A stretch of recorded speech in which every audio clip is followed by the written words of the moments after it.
Hello, hello. Everything should be working.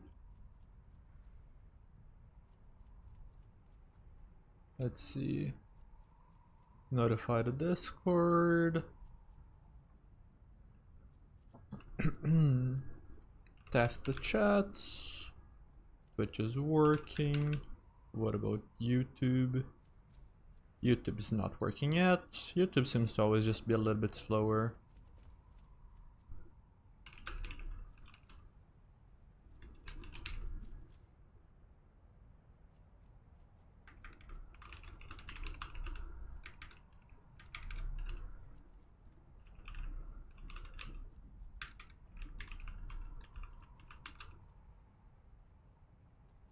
Oh, there we go. YouTube is already working. With the replay code, join my Discord server. Go. VOD reviews.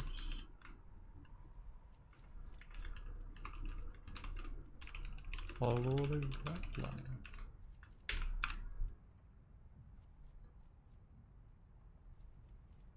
Ben and Ben.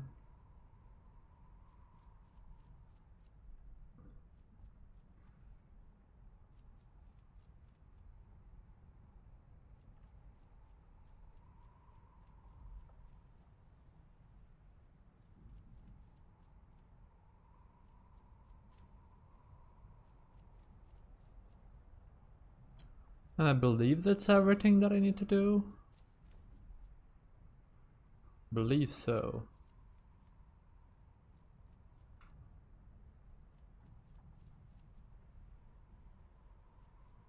Trying to think if I'm forgetting anything.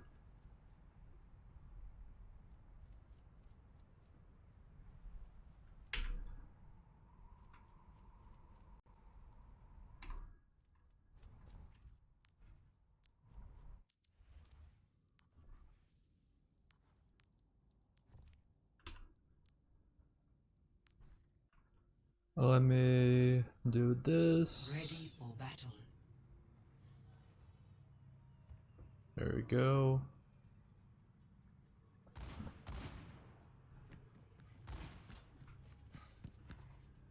Hello. Pause this.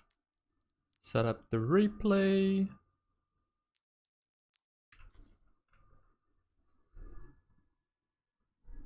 And now we wait, I think.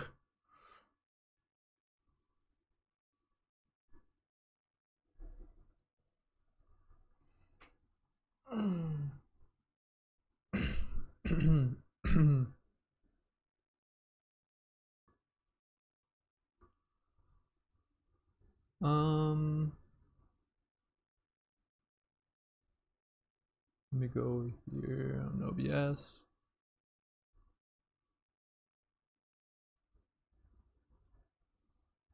I'm gonna close this. And let's read what this player submitted. Defend objective A. This is gold. The person says, this game was hard carried by my supports, they were diamond 5 and my tank was goated 2. I feel like I didn't contribute much. Another issue is that in this high yellow lobby I was very out of place and was attempting to limit test the enemy team. Very clear to me that their DPS could absolutely laser beam me with insane aim, yet I still died to Soldier 1 clips with deflect off cooldown and made some dumb dash decisions. Feel like in that mid fight or final fight scenarios I have no clue what to really do. Should I be doing or should I be standing? Do I live in off angles? The scope of these reviews is limited since these are not like paid coaching sessions or anything like that. And this is like a long message, so I'll review, but I will have to just like choose what is best to address, because this is kind of like a message that's all over the place. Probably gonna focus on the fact that they were just like kind of blown out of the water because of the rank of the match, and see what mistakes were punished because of it. Why are you so angry?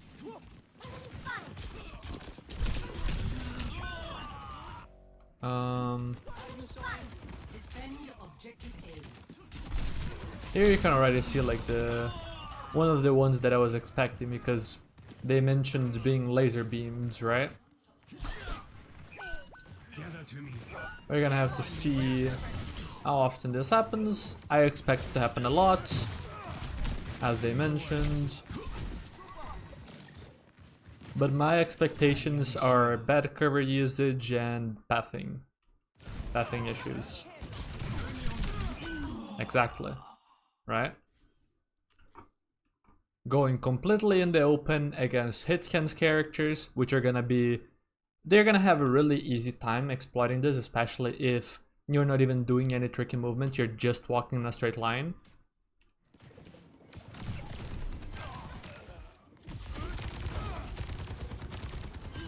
Right? It's just a firing squad. There isn't much to be said. And Genji does not benefit from this. I am here. Look, a question for those that are watching right now. What range does Genji want to play against these characters?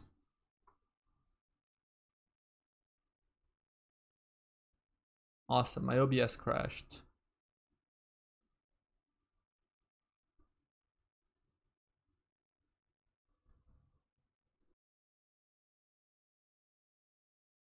Hello, are we back? Let's see. Okay. I believe we're back on the same broadcast. That will be the important thing. Also, I'll retest these. Seems like the pinned message is still here.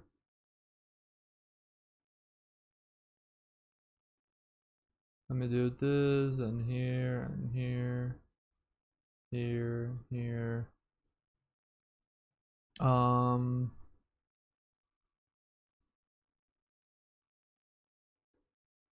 I also need to check my own stream now and see if, or my own channel, and see if I have duplicated streams or something.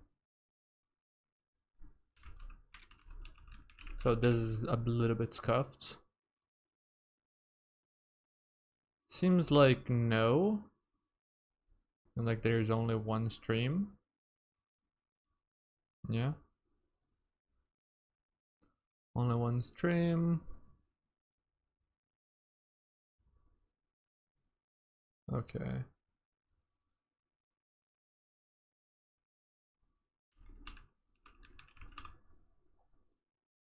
And Twitch, I believe, is fine. But I just want to double check. I'm just waiting for that to end here.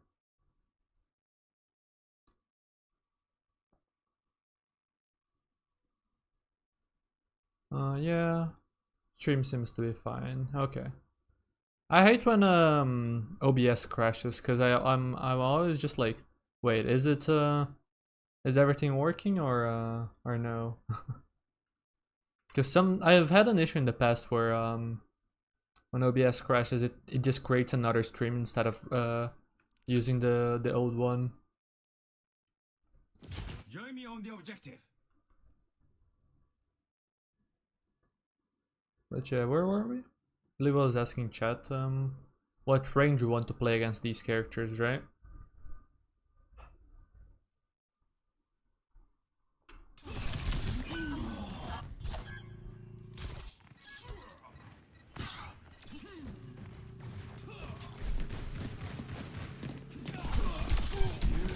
And we just have the answer right there, right?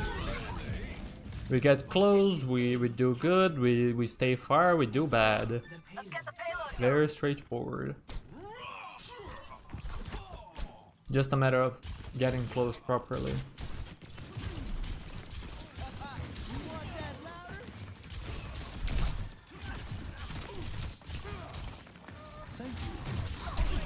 Actually using cover here, which is good. An enclosed area. So the sightlines are better for us than they are for them.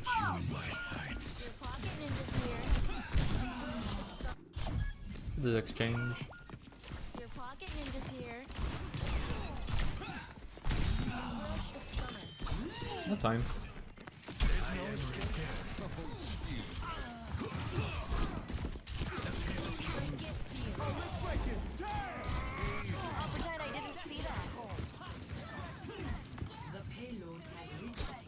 How long is this, by the way? It's only 2 rounds, okay. Yep, just in the open for very little benefits.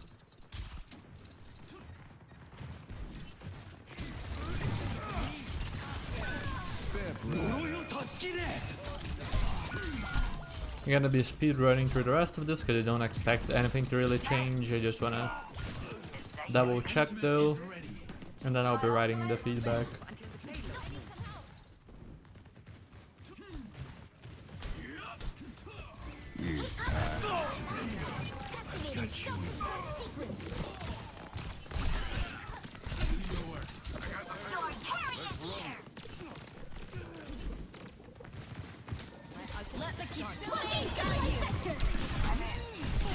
This is questionable.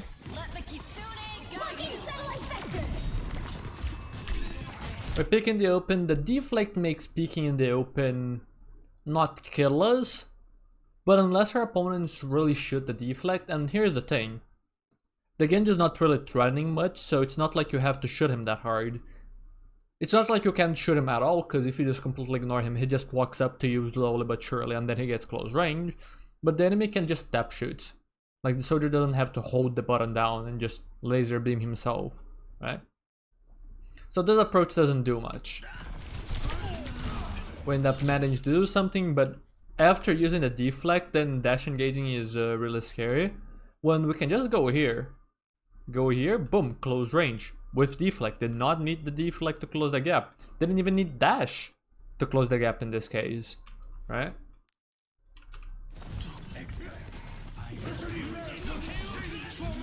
And then we just get lost.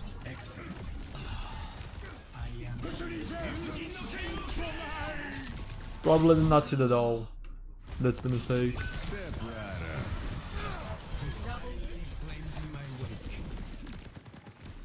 We're actually doing a flank, get up close, and we win. Use a flank, get up close, don't really take damage, and actually deal damage to opponents, right? You can see a pattern here. We get close, we do well. We stay far, we do bad.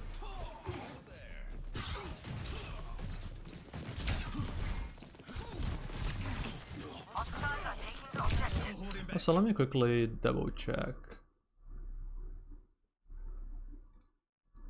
Because this stream has been a little bit slower in the viewership end of things. And this is weird. Because YouTube is telling me that there's more than one stream, question mark. I felt to gold. Yeah, I felt to gold and my name changed. And I don't even know the division that I'm in. Where is it? YouTube Studio. I wanna check, because apparently I have 2 streams open on YouTube. 5. No, I don't. Hello? YouTube Studio is just lying to me. I have 1 stream. The YouTube stream is fine, right? Like, nothing wrong with the YouTube stream?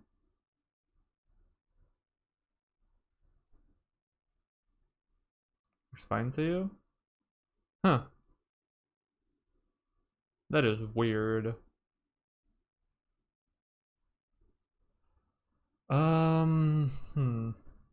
Let me try checking one other thing.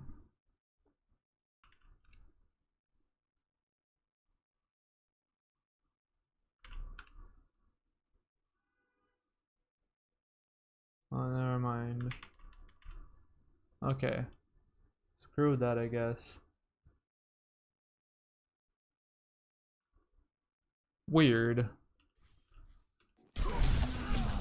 I mean, I guess I could start a new stream because, like, basically nobody is watching right now, so it wouldn't cause me any issues of, like, losing viewers as I restart streams, and then at least the YouTube Studio wouldn't be just complaining like, beep beep, there's an issue, beep beep. But yeah. What was happening here? Go back.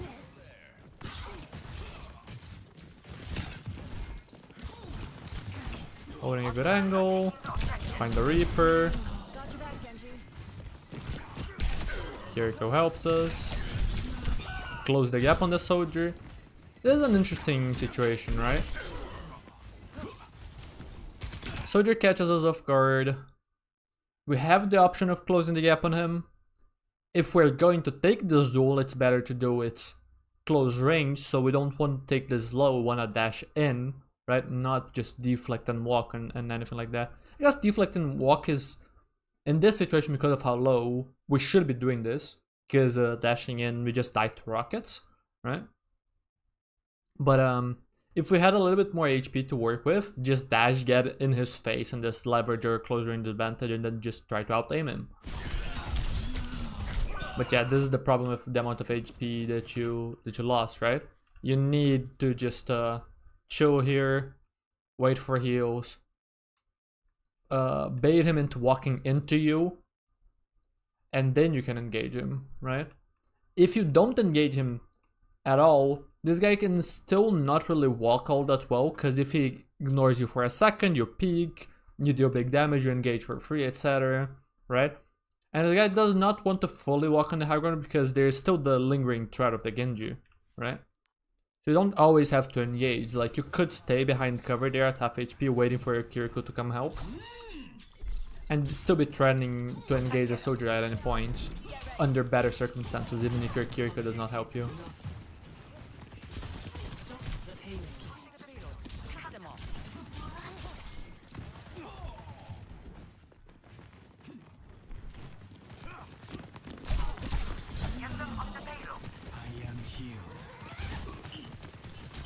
We're using cover much better than we were in attack, which is nice.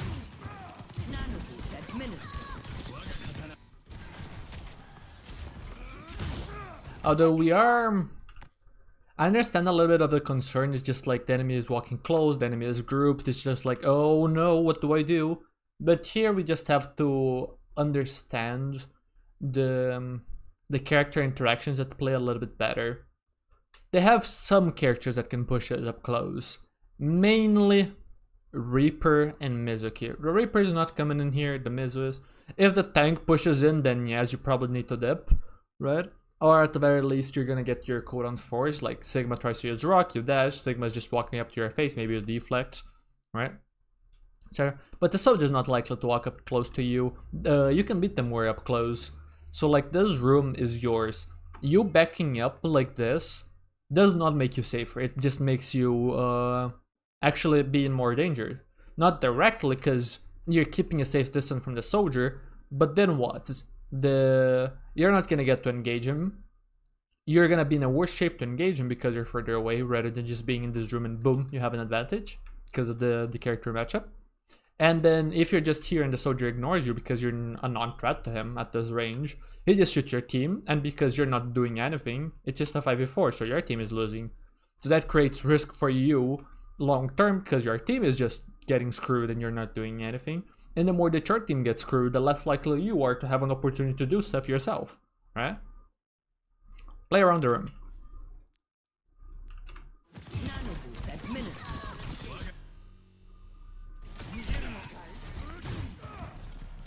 I don't think I'm gonna worry too much about the aim.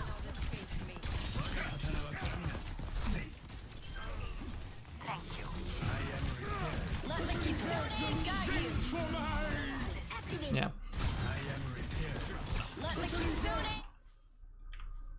And you can see here, right? Like, we are very uncomfortable with Genji's positioning. That's the biggest thing from this Genji, right? Very uncomfortable with positioning, because we get the soldier kill and we want to try and push a little bit, but now they're fluxing. So where should we go as Genji? Not here. Not here. This is in the open against characters that are gonna interact very well against us at this range. We're just also needlessly exposing ourselves to a lot of people. Go back in the room. You are really strong in these rooms. They can fight you in these positions, but you have cooldowns. And you wouldn't have lost some of this HP. You would be like basically full resources in here, right? So we're very uncomfortable. We a lot of times make the right play, but then we don't really know how to follow through with them. It's almost, I wouldn't say necessarily that you're doing them on accident. It's that rather that you're not familiar enough with them that you know always what to do in the situation that you're in them, or when you should be looking for those situations instead of something else silly like walking in the open, right? But it does not feel like we're purposeful enough with our positioning. Activating self-destruct sequence. I am restored. This is a good punish. I am restored. Here we can walk a little bit because we have a 2-player advantage. Their team is supposedly walking with us. This is fine. Though we still could, like, rather than just like wide peeking like this, maybe stay a little bit close. Though we still could, like, rather than just like wide peeking like this, maybe stay a little bit closer to the covers, right?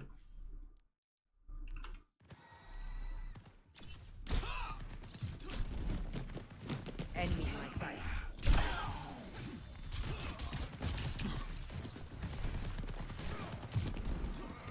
I am healed. I am healed.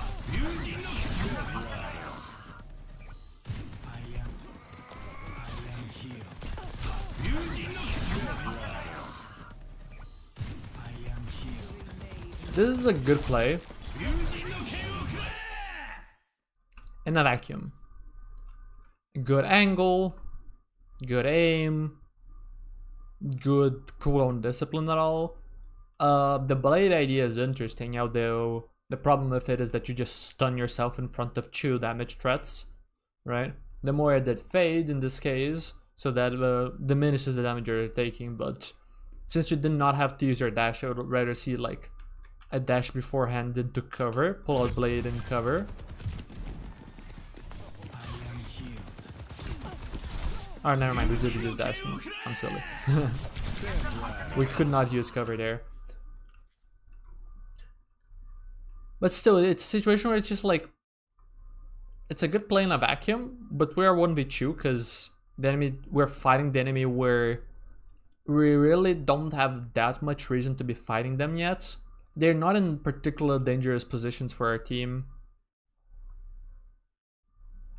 But at the very least, I would rather have this happen and you learn from it, thinking that like maybe this is too early in the fight to do it, but that in a vacuum you did Genji things, than just walking in the open like you did a lot of the times on attack because you were not pathing properly, right? I would rather this, right? I also wouldn't worry as much about this because this is another issue that I have seen way less in this VOD, so this is like a lower priority.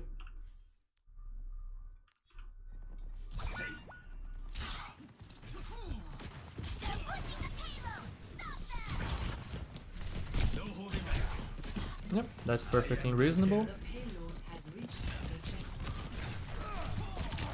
checkpoint. In the open, and you can see you just don't accomplish anything, you get your cooldowns forced, and now you just have to go back to your corners as you were before, right? This is the way. Boom, nice job.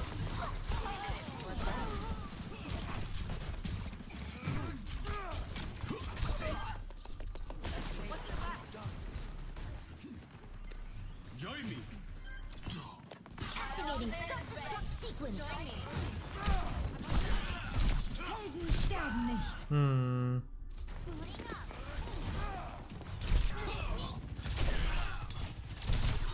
Helden sterben. I mean, it was just a terrible deflect.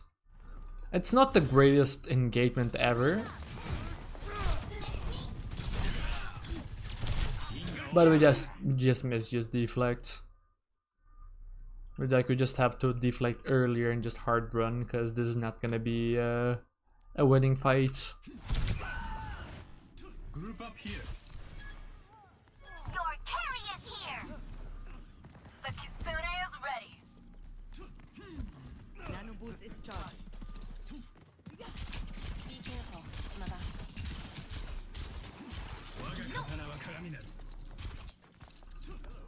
よ Get them off the payload!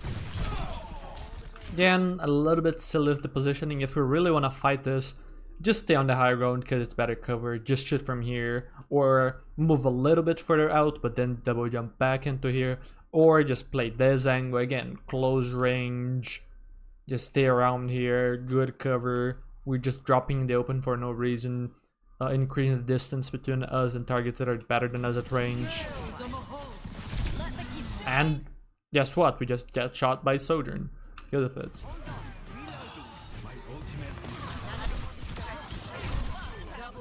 A worthy upgrade.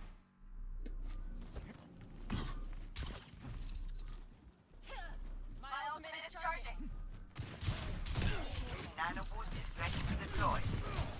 This is good. This is very good. You own this room. And if you're D.Va helping, you can absolutely fight that Sigma. That was perfect. Gather to me. 60 seconds. Careful overextending. Activating Yeah. Careful overextending. activating Yeah. I need some help. Yeah, and if you live, you kind of bait your D.Va by staying, things like that. Just need to be careful about that. Actually, let me go further back. You back up, you live here. But the instincts are not quite kicking in. Like, this is not what we need to do. I mean, our D.Va is dead, so we kind of can't do this regardless. But second, it's too early in the fight. You're not really gonna be getting kill opportunities right now, especially not against a tank. So your first instinct should always be to set up.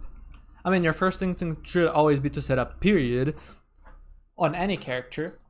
Some characters are more straightforward than others because some characters can fight earlier than others because of their range, right?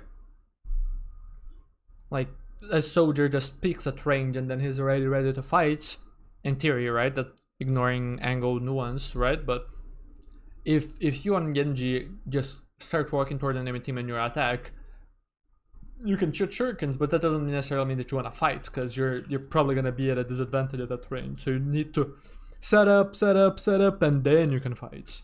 Right? But it's a very common mistake is for players to just think, oh, I wanna fight. Oh, I wanna fight the soldier. So where's the soldier? So I walk in the open towards the soldier, because Genji fights soldier. But then they forget about the part that soldier, so I walk in the open towards the soldier, because Genji fights soldier. But then they forget about the part that Genji fights soldier if close. That's the reason why Genji beats soldiers. If close. That's the reason why Genji beats soldier. So if we don't fight soldier in our own terms, we're actually losing. And then it's a matchup where the soldier actually wants to farm the Genji, right? So if you just get this order mixed up, you think about the fight before thinking about the setup, you're gonna be losing matchups that you should be winning. And now I don't really know what the purpose of the dash was. My main thought is just like, we're too far. And that's a common symptom too, right? Bad positioning causes bad dashes. Why are we going in the open? Use the room. Or dash across here if you don't like that angle, right? Go from closed area to closed area, close range angles. Yeah, there you go. Step right up. Let the kitsune guide you.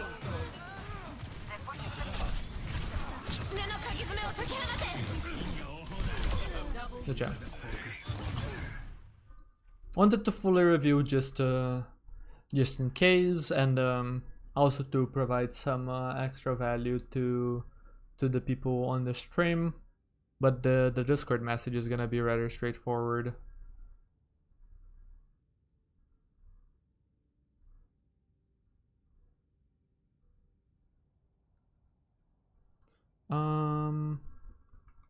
Now let's see, go here and here. I'm surprised I haven't had anybody else try and submit a VOD so far.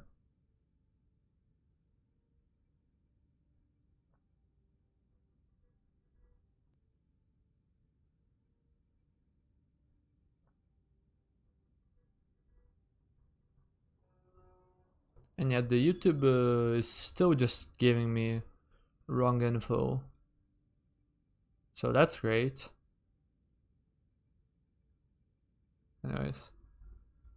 I have no VODs in the queue right now, so the first person that wants to submit a VOD can. Let me see. What do I write here?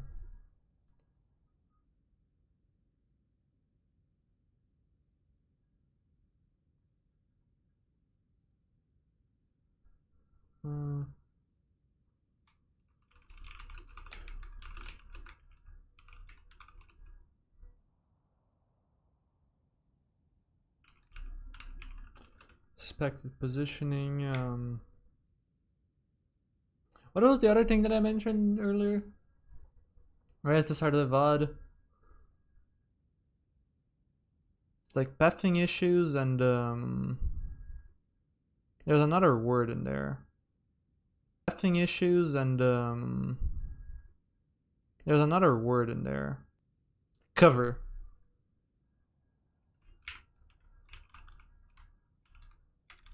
Cover usage slash pathing.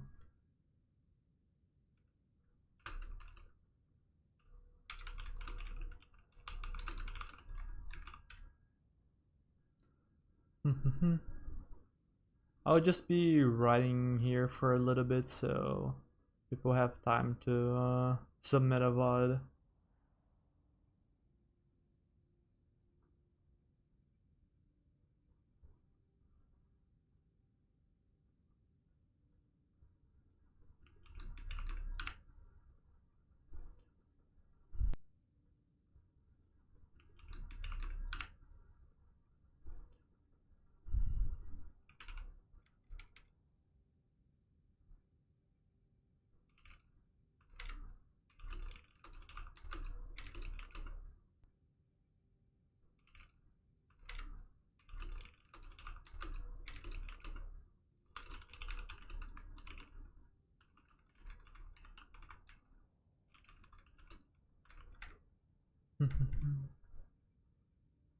Like positioning issues, cover usage slash pathing, and that is indeed the case.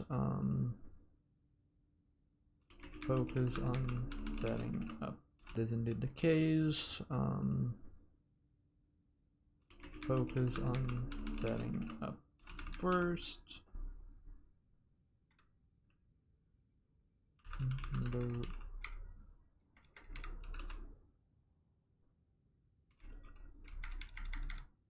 Thinking about the range you want.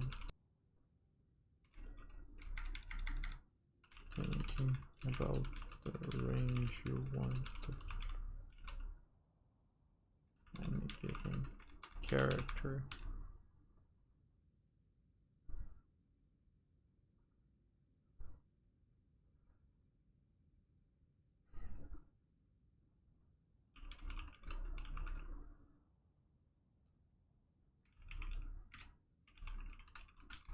But I have to set up.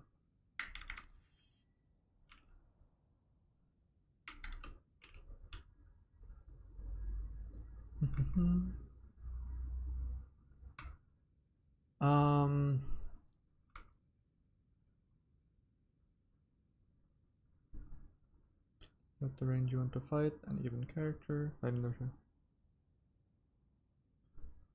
The only thing that I dislike about doing this type of stream is that since I'm now just writing a Discord message, I kind of feel pressure time-wise to just like write this fast, but I want to take my time and properly word everything, so yeah. You can submit whatever rank. There is no... I'm not gonna exclude anyone from this. The purpose is to provide VOD reviews to those that join the stream, so if you're the one that joins and not other people, not higher ranked people, then that's the VOD that I'm gonna be reviewing. There's no issue with that.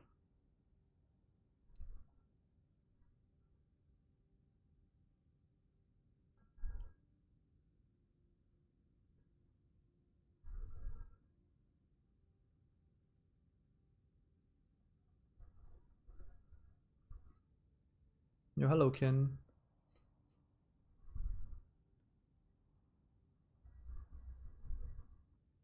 Yo, hello, Ken.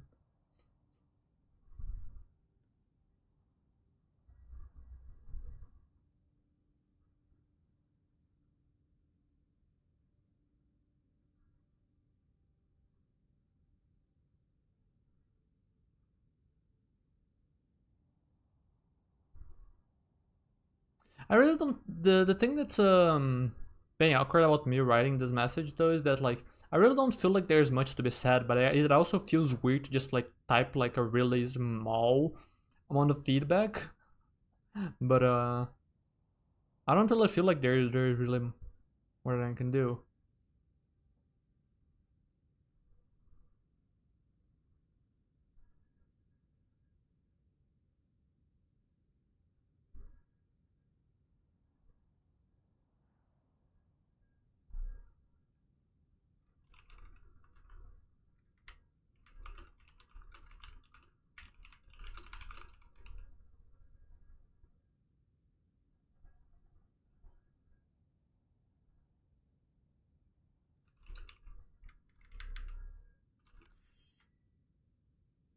Um.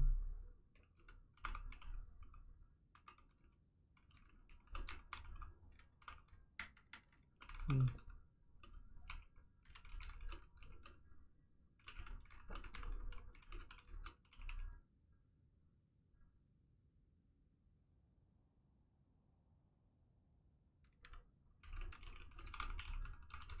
Checking.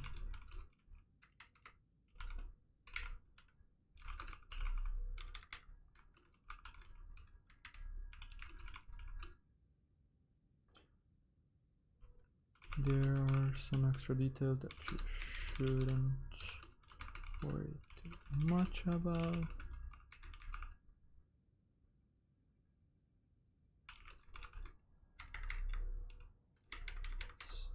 Hours.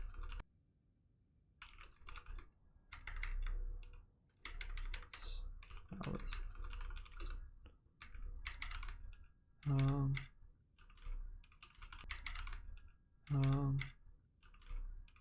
In them for the stream.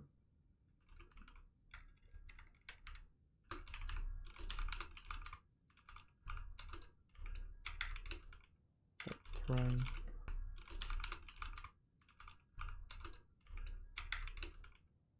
Trying. Multiple topics at once. Okay, I'm done with the message. Still don't see a new VOD review submission, so I'm gonna be waiting out on that. If anybody needs help on like the explanation for how to do that, I can offer that. Needs help on like the explanation for how to do that, I can offer that. Yeah, that is about it.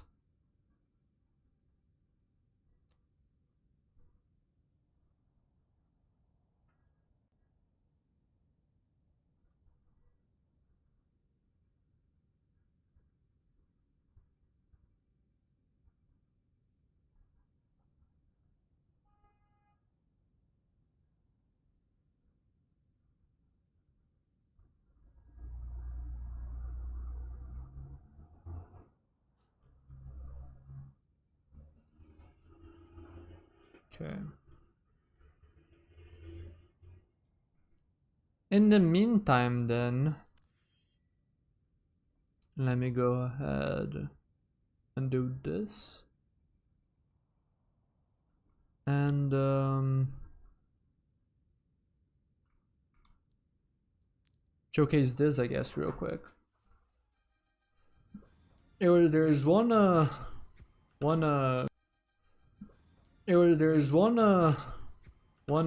cool clip I had in this game that I wanted to show. In this game that I wanted to show. Do something! Adaptive circuits engaged. Soldier 76.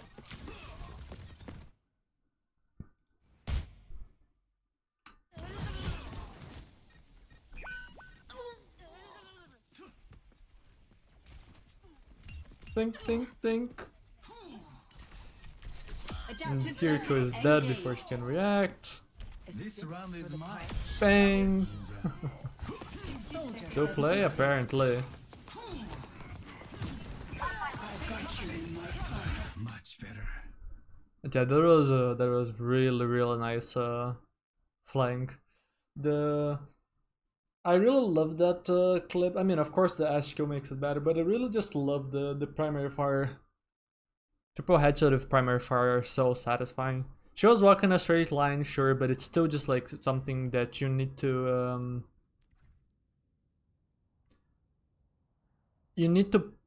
I mean, I wouldn't say that in that specific case it was the hardest thing ever, right? Of course that's one of the easiest situations that you're ever gonna get as Genji to like land big damage left clicks, right? Like I have more impressive clips for that. But it's still very important to just land those. And also just something about Genji just makes those just like so much more satisfying than if you were doing that with like another hero, right?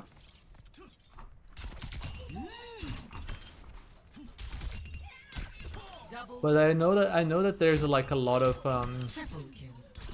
Quadruple kill. like in theory just like walking in a straight line, not impressive, right? But I will make use of this. one of the most important things about aiming is making sure that you always capitalize on the easy stuff, right? And not a lot of people actually do that. A lot of people are I mean, a lot of people don't practice properly, right? But also a lot of people think about aiming as if it was just like, oh, the best aimers are the one that hits the hard stuff. No. The best aimers are the ones that see that Kiriko and that Kiriko is always dead because she walked in a straight line for over a second, right? Like that's the type of stuff that the really good aimers are gonna do. They're gonna reliably punish that mistake. And so the impressive part isn't necessarily getting the clip there, right? Like me killing the Kiriko is the ability to do that reliably, right? That's what showcases good aim, right? So if I had looked at that situation and my aim was just like shaky and then I missed one of the headshots, right? Or something like that, right? It wouldn't showcase good aim, right? Or even if I hit that, but I don't showcase like discipline of like looking at the enemy Kiriko's movement and properly placing my crosshair and calmly doing the tracking, right?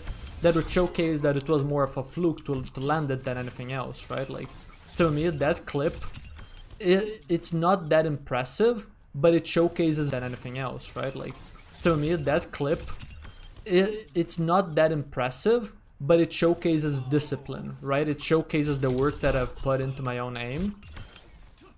And that's something that I feel like only the people that really know about the practice that goes into it, right, and do the practice themselves a lot of the time, can really appreciate.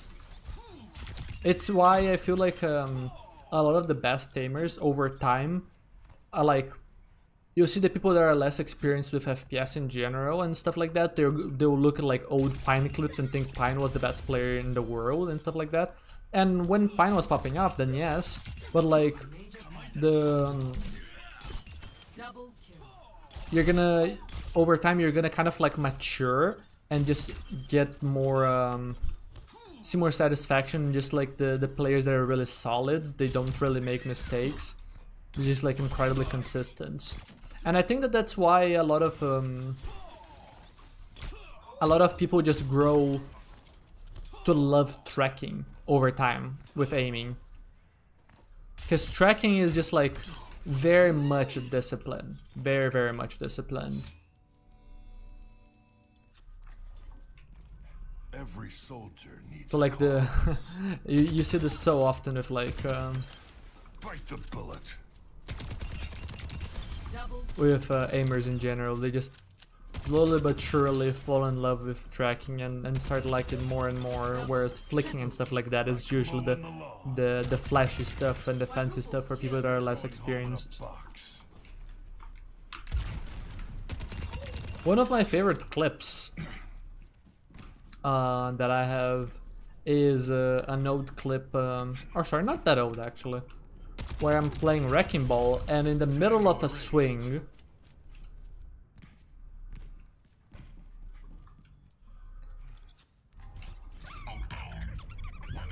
it was something kind of like this, where I swing like this, there's a Lucio on the wall, and then you just like perfectly track when I have a very weird trajectory, the Lucio has a very weird trajectory, and they just perfectly track him. I don't remember if it was a 1 clip or something like that, or like from 100 to 0, I guess is more accurate. But it was like an incredibly satisfying aim moment, where the aim just feels like incredibly sticky. Like the crosshair just goes on target and doesn't leave, right? And even though that might not be as flashy looking as like, oh, someone doing bang, bang, bang, bang, right? Like that to me just like is so much more satisfying.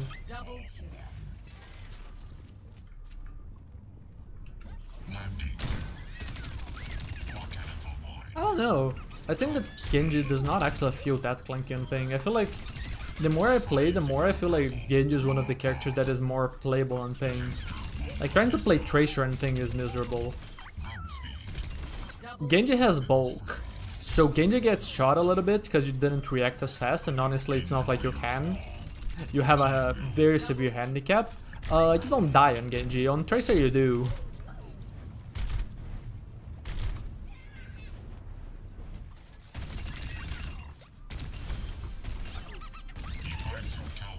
So has someone submitted? Yes, someone has submitted a new VOD review. I'll check that in a second, Nick.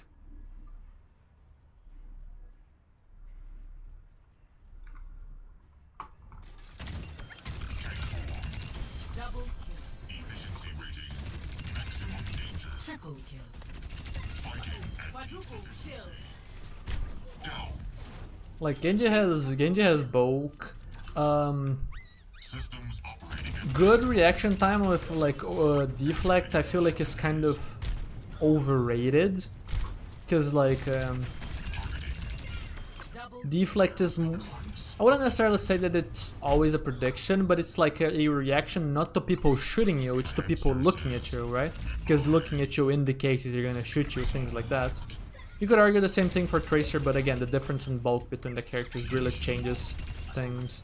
Although yes, people look at you, you're playing Tracer and ping, you're blinking before they shoot, right? That's the idea. It's the same idea on both characters. This one has more leniency than the other in terms of the punishing, right? Like if you don't blink in time on Tracer, you might just die, whereas again you lose a lot of HP, but you're probably still living.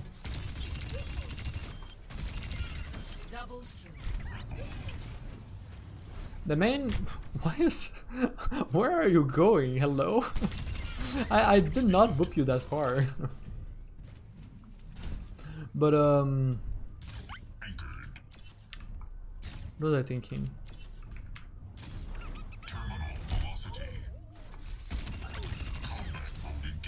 Oh yeah. The big thing with latency that people ignore is the fact that the movement is delayed. So there was a recent game that I played, for example, that was just like, peek, shoot an Ana, do this, and I got slapped fully behind the corner. Why? Because on the client side, right, my computer, I'm behind the wall. On the Ana's computer, right, on the server, I'm still here. So I'm gonna, the sleep is gonna register the connection over here, but I'm still gonna move on the server after I'm slapped, quote unquote, right, or the sleep... sorry, the connection is gonna register here, but the slip itself is gonna act over here. Because in my screen, I did in fact move here, so it has to make a compromise between both, right? So it's gonna have this weird situation where I'm slapped behind the wall, right? And that's where the latency actually hurts the most, and people don't really often think about that. They think about the deflect timing and then blade no regs and whatnot. No, that's not really where the issues lie. Like you just try to peek, shoot and D-peek, you're D-peek, you're still shot. Sometimes you die like that, right? Etc.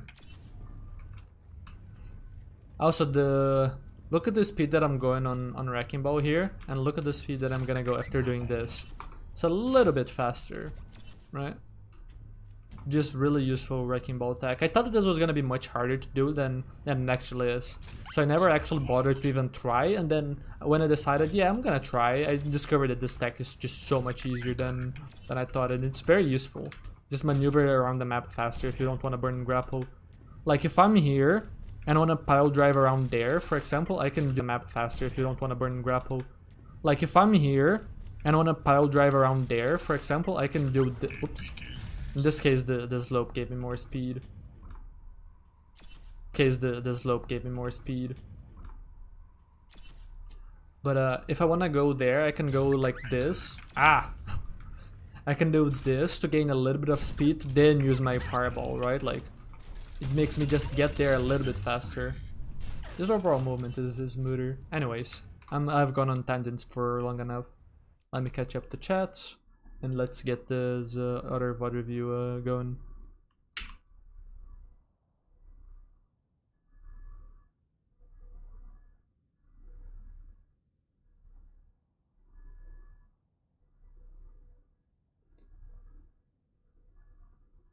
And right clicking, yeah. You mean the arm movement? Yes.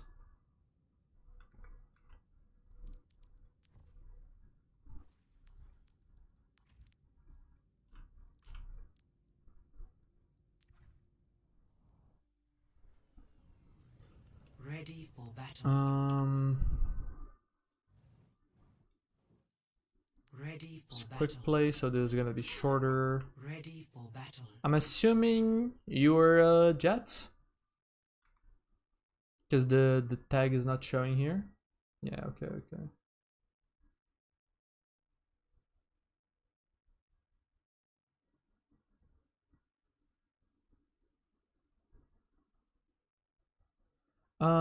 Anyways, let's change this, and let's go here, and boom, I have D-ranked to bronze, guys. Your goat fell off. I'm sorry. Game started a little late because two people disconnected early, but I'm thinking of the outcome. Amers had me pocketed the whole game, which felt great. I didn't feel as if I was able to take advantage of that support. Still very new, I don't really know what I have to do to get better. Okay. Very vague, very up to me, so I'll take a look. Stop the payload. I'm assuming that right now it's not really worth looking at too much, because there are two people that have not picked the character. So we're gonna be waiting that out a little bit.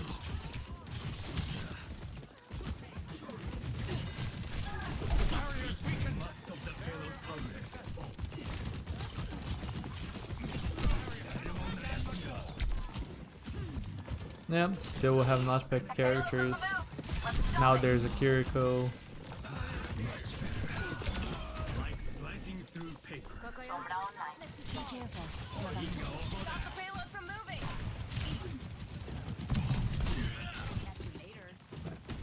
Gonna lose first points, but hopefully we can actually get a team fight going. That payload won't stop itself. Let's go. Now this is gonna be expected for a lot of bronze or maybe silver type gameplay, right? A lot of the barrier for games there are more about comfort than anything else.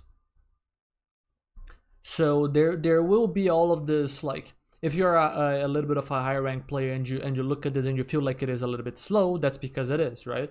You could say the same thing if you are, let's say, a GM looking at diamond, right? Or a diamond looking at gold, right? It's always gonna be this, right? Just like people are gonna be used to doing more stuff at once and just doing it faster, right? So like you're gonna see that this Genji player has some useful ideas, right? They probably have watched Genji players go to this flank and use this flank and poke at a hit scan that usually picks this position. This is a common occurrence because this is a good hit scan position and this is a good Genji angle. This is also a good Genji angle. Close range and close, etc., right? So we go here, we fight, etc., right? There are a lot of the things that this Genji player is doing that are expected, right? But there's a little bit of this barrier of the familiarity of not having played the game as much as other players that makes all of the motions a little bit slower, right? Just like we hover in one position for a little bit too long, right? And then we have to stop and think a little bit before we move on to something else. And then once we go there, it's like all of the motions are a little bit slower. So part of the lower rank barrier to climbing is just comfort, is just playing more, right? That's an important thing. But still, I'm gonna be watching more, and I'm gonna try to familiarize myself more with where I think that the player is should look to practice to get like the most return on investment, let's say. Because for example, here you can see the idea, right? I want to get close to the supports. The Genji often jumps supports. Genji fights close, so I want to close the gap. So you see this process, but it's not the the most common approach to just do this, right? As we saw in the last VOD, the diamonds DPS, right? I don't know who the diamonds were in that lobby. The Genji player was gold, but I wouldn't be surprised if the DPS there were diamond because they were consistently deleting the Genji and punishing him from walking the open. In this case, that's not the case, right? The Genji has this rough idea of what he wants to do, but not doing so in the most efficient way, in the most safe way, right? Like using this high ground, closing the gap like this, only dropping and peeking when we're ready to fight. And similarly, the opponents are not punishing it, right? So this is gonna be only expected, right?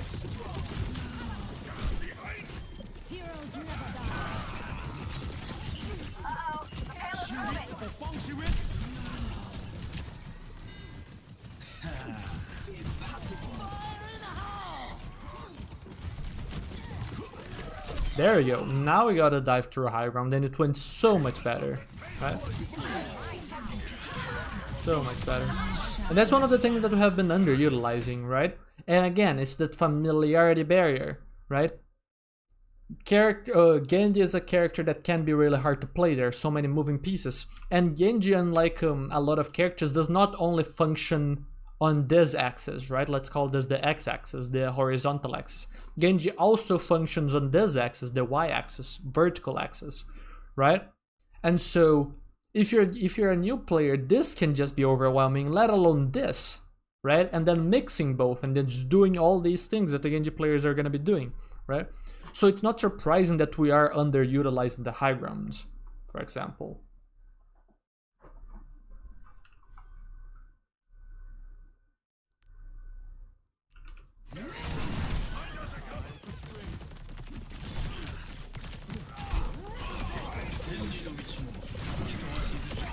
Yeah, and you can see here, right? Like there is this this false notion that lower ranks can't aim. This is aim. This is a good aim, right? Lower rank players are not there because they're incapable of moving a mouse around or moving their thumb if they're in console, right? To manipulate the joystick or anything like that. Just like aim scales over time, so does the movement. These players are not moving very well. The Genji gets on the life river, the life river just walks in a straight line. The Genji's player is gonna punish that, right?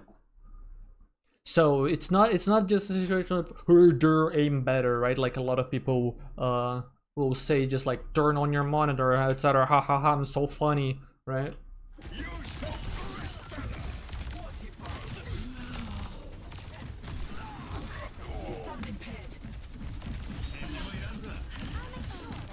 Again, the verticality thing, right?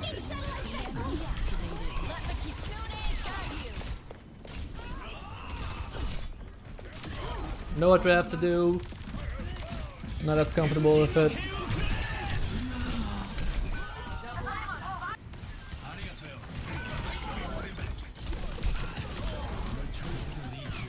Okay, I'm gonna speed through this a little bit more.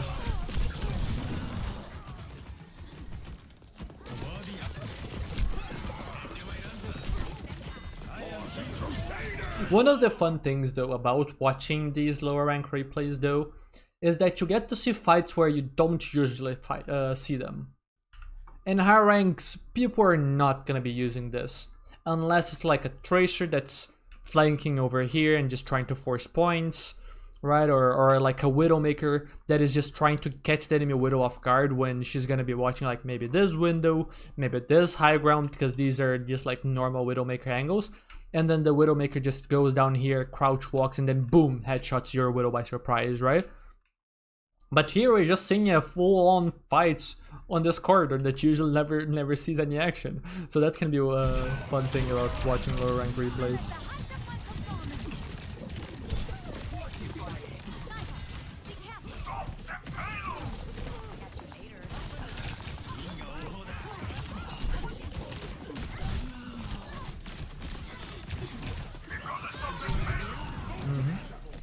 And one of the thing so far though that I really don't want to have be the final feedback, I really don't want to just look at this and be like, just play more, right? Because like, yes, that is in theory correct. A lot of like this player's potential improvement is gonna come from just like, in this case, putting themselves a little bit more in the positions that they aren't comfortable with yet, and then through doing that stuff more, getting more and more comfortable, right? Moving the mouse like this, just like utilizing the high ground a little bit more, and then aiming out as you drop down, right?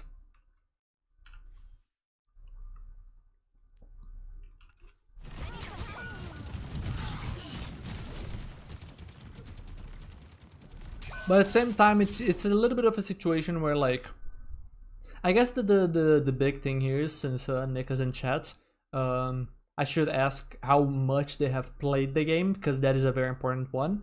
But when you do face like someone that is completely new to the game, just trying to tell them about like, yes, as Genji you should, as Genji versus Widow, you should use all this cover and think about your flank paths, and then you set up, and then that can be very overwhelming when the player doesn't even understand the basics of the game. They are not familiar with the layout of the maps. They don't know where the health packs are. They don't know what half the characters do, right? So there is an initial barrier before like the player can really look and analyze what they're doing and try to improve, which is just getting the knowledge to be analyzed in the first place, right? Whenever I join a new game, right, I open a new game, I never really try to rush the learning process. I kind of just play the game and then wait until things start clicking on their own, right? Because once I start noticing certain patterns and things like that, that's when I have internalized the game long enough where my brain is now not overwhelmed by it anymore, and has gotten used to the systems in the game, right? In this case, it could just be this Genji player becomes familiar with the maps. They understand all the high grounds that are around them. They're used to where all the health packs are, so they're more efficient at using the flanks and stuff like that, because they know which flanks are gonna be good because they have, like, they're self-sustainable through health packs and stuff like that, and which ones are bad because they have used those areas of the map and they know which ones are bad and which ones are worse, right? Things like that. So before trying to dive into any of those more advanced nuances, right, you always have to be careful about this little detail, right? The comfort, because if you're still being overwhelmed by the game's mechanics, it's not time to actually try and level up those game mechanics, right?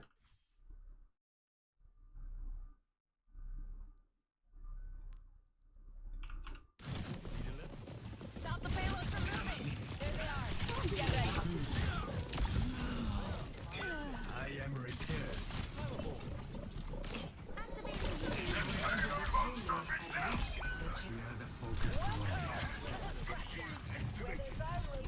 Let the kitsune. But yeah, the big takeaway for me right now is that we have good reactions overall to what Genji does. We understand deflect, we understand dash, we understand the range that Genji wants to fight. We're properly reacting in duels and situations like that. What this player has the area that this player has the most range for improvement, I feel right now, is the movement around the map. That to me is like a low-hanging fruit. If we utilize the map better, we're gonna pop off. Because right now a lot of the issues are when we're far away. Once we actually get close, like with this Juno right now, where a lot of the fights that happened earlier on around here, like we're getting so many kills, we managed to get close.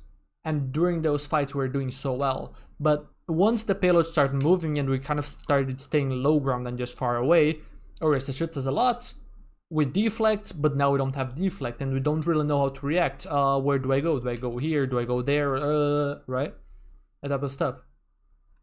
Whereas more experienced players might immediately go to this high ground and ignore the risk and just drop on the Widow and or the Junkrat or the Juno or the Life River or whatever, right? So my recommendation is probably, I don't know why I'm on the Junk.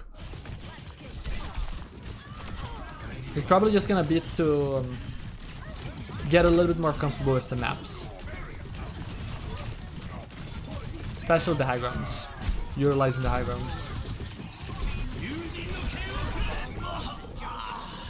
This type of stuff I'm not as worried about, because a lot of it is just comfort again, just like understanding when our cycle is over, like we don't have the resources to fight anymore.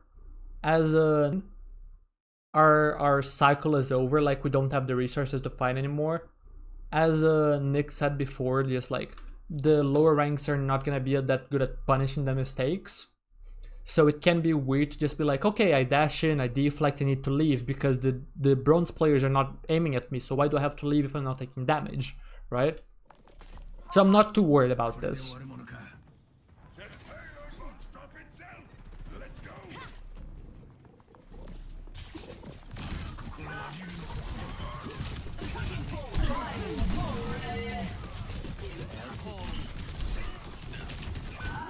Yeah, like this is one of those situations, right, where we dash and then they miss us and then they miss us. We're also missing a lot, right? But that can make the whole learning process just feel very weird, right? I continue on this path. That payload won't stop itself. Let's go. It was fine.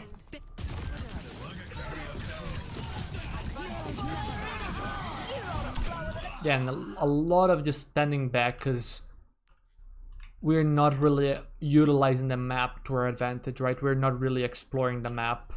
I would much rather us try and explore the map and not really know what to do from here, or just go in too early or whatever, than for us to just sit around main and just slowly get pushed back, because Genji's not this type of character, right? It's one thing I can say, Genji's like, it's not like Genji won't poke, you're gonna see right? It's one thing I can say, Genji's like, it's not like Genji won't poke, you're gonna see a lot of poking from Genji. But I don't want us to just always default main and just poke, because that is not gonna teach us when to close the gap and how, right? I would rather us try to get our hands dirty and be punished for it and learn from doing it on the wrong times, and then we start to mix and match when we poke and when we don't, based on what I have learned about when it's not good to close the gap, because then we can hang back and shoot, right? And wait for the moment to actually get close, right?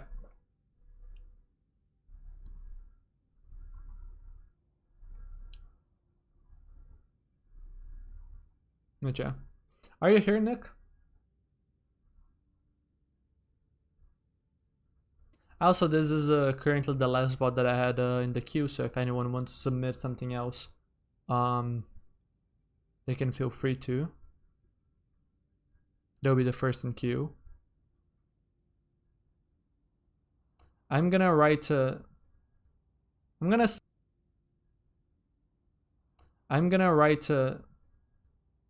still write some notes on the VOD so that you don't have to just go back to the stream VOD to check.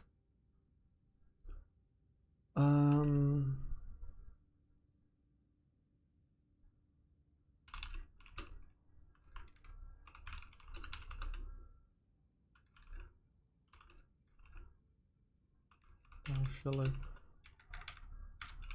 Try to get comfortable using high grounds to your advantage. It's gonna be my notes. But yeah, I'm curious, how much time do you have on the game?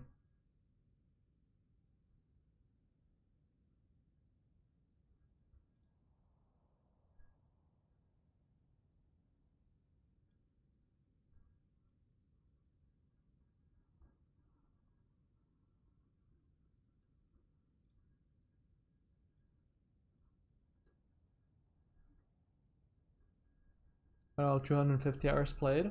That's a fair amount. Overwatch is not a game that I'm familiar with in terms of what the comfort barrier is. Like if let me just take a quick example here from my library. So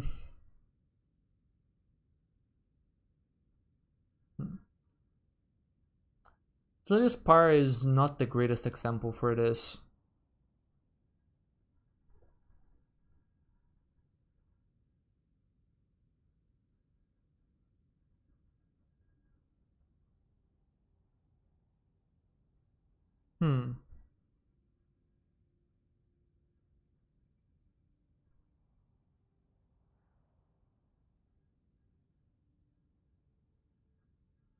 Yeah, no, because like they're depending on like the scope of different games. Like one cute little game that I played not too long ago was Stacklands. And like sure you're gonna learn more about the game and just improve and etc. as you play, but like the mechanics are fairly simple.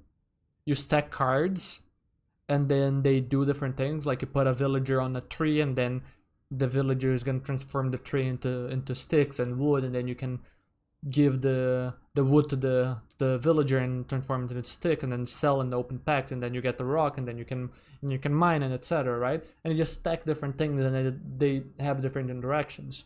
Right? You put two villagers in a house, and they make a baby. You pick a bunch of wood and stone and put a villager on that stack, and it creates a house, etc. Right? Like the mechanics are fairly simple. There's depth, but the mechanics are simple. So after like, I don't know, 15 minutes, you're probably just kind of familiar with the game, right?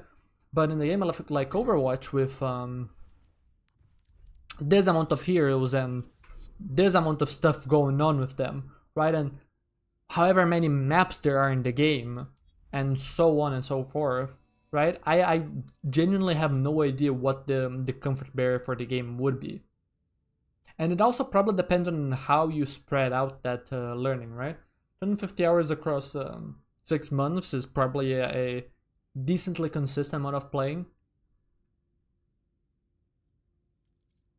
So we're looking at a player that's familiar enough with the game and should probably look into practicing a little bit more focused, right? Just trying to be like, okay, I am familiar with Genji on his own. I'm familiar with the character. I am familiar with Genji on his own. I'm familiar with what the characters do. Let's try and pick an aspect of the character that I want to improve on, right? In this case, what I suggested was utilizing the map's layout better, right? So in this case, going to high grounds, using high grounds to drop on people, get to jump on them, right? Using the high grounds to close the gap more efficiently because we're not going to be taking as much damage because the high ground is going to provide us cover, etc., right? That's an aspect that we can take, but we could also just be like, I want to use my dash better. So you go into games and then you think about your dash, and then you judge your dash's usage, and then through that you just slowly level up, right? Etc., etc.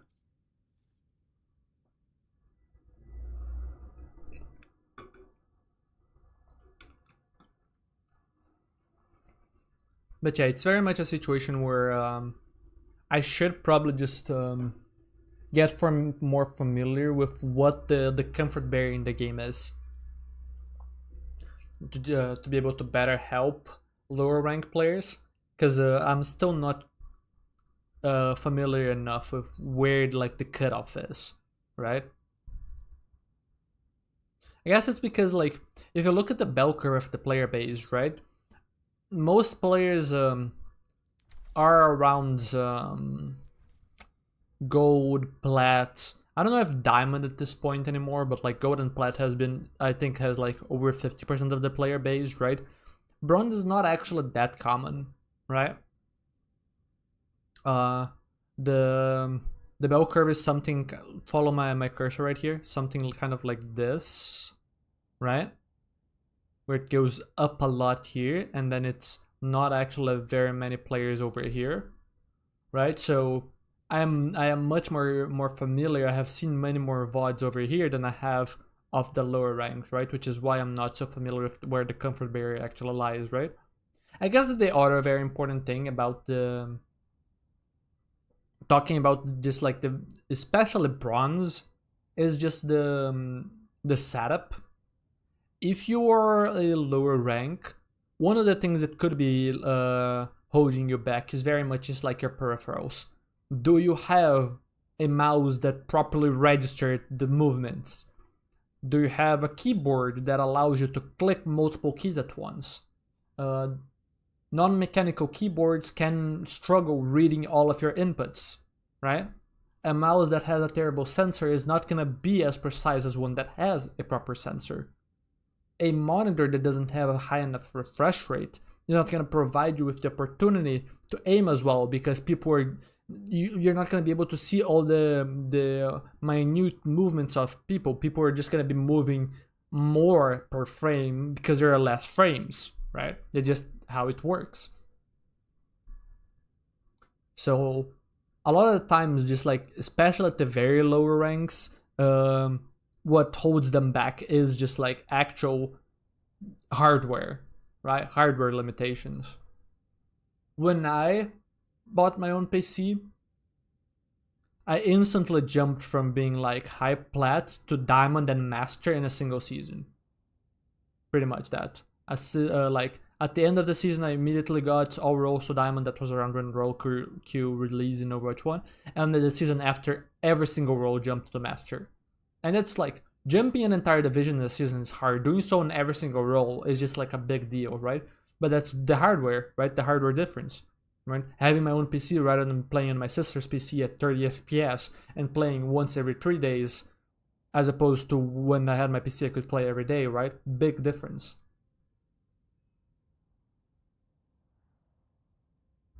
Peripherals are not a problem? No. In your case, it isn't, right?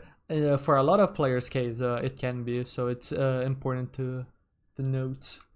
But yeah, nobody has released another thing yet.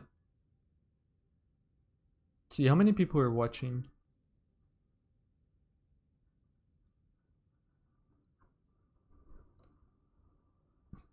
A fair amount. It is still so weird to me that YouTube is just giving me this error message though. Like the stream is, from what I've heard, fine. And I've not dropped any frames or anything like that, so it's weird. Anyways. Have a VOD? Send it on Discord. And we can take a look.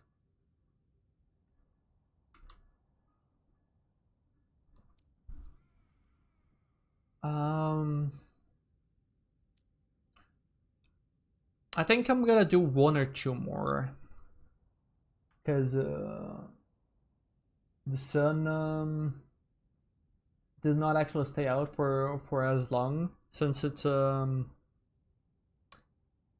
I guess it is winter, right? Like, it's funny because it has been cold here for a while, but it wasn't actually winter.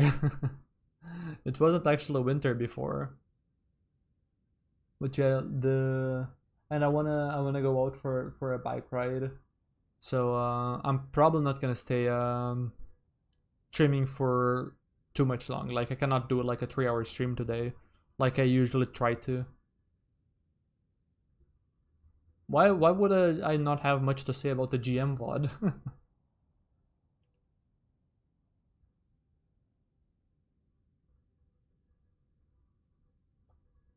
if anything, like I feel like the higher the rank, the more I am able to talk, because there are less like low hanging fruits for me to go on. So I kind of am much more free to just go ahead and nerd out and just like talk about all the nuances that I find incredibly enjoyable with the game. Whereas if I try to go too hard on nuance and whatnot with like lower ranks, the easier it is to just like overwhelm someone and stuff like that. Especially because it's just like, it's not great return on investment to just be like, talk too much about some small details when there's just like bigger things to work on, right? As I mentioned, the low hanging fruits. Anyways, let me go grab more water. I need to refill my bottle. BRB.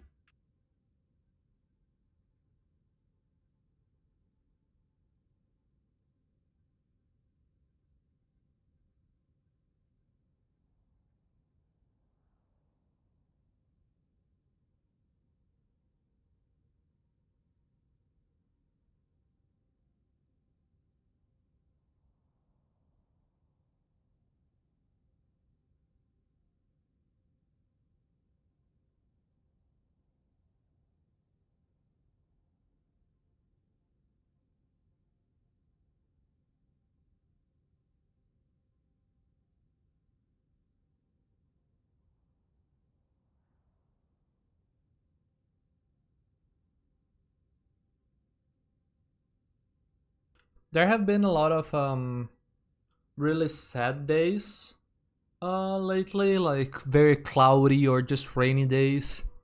I like today because it's just like completely, utterly clean sky. Just like blue across the board. I love days like this. Love them.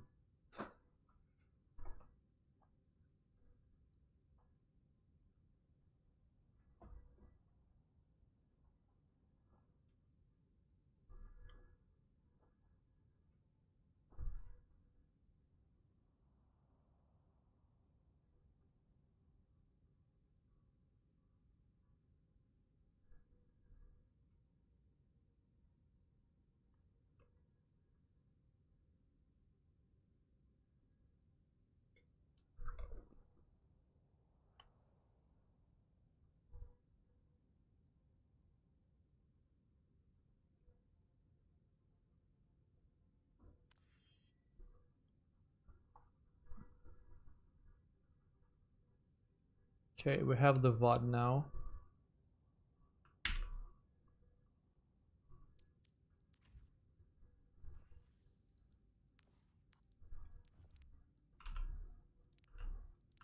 I don't know why a lot of the time I try to put the cursor there and it just doesn't go. Can I VOD review? Yes, just submit a VOD in my Discord server, as I mentioned in the pinned messages.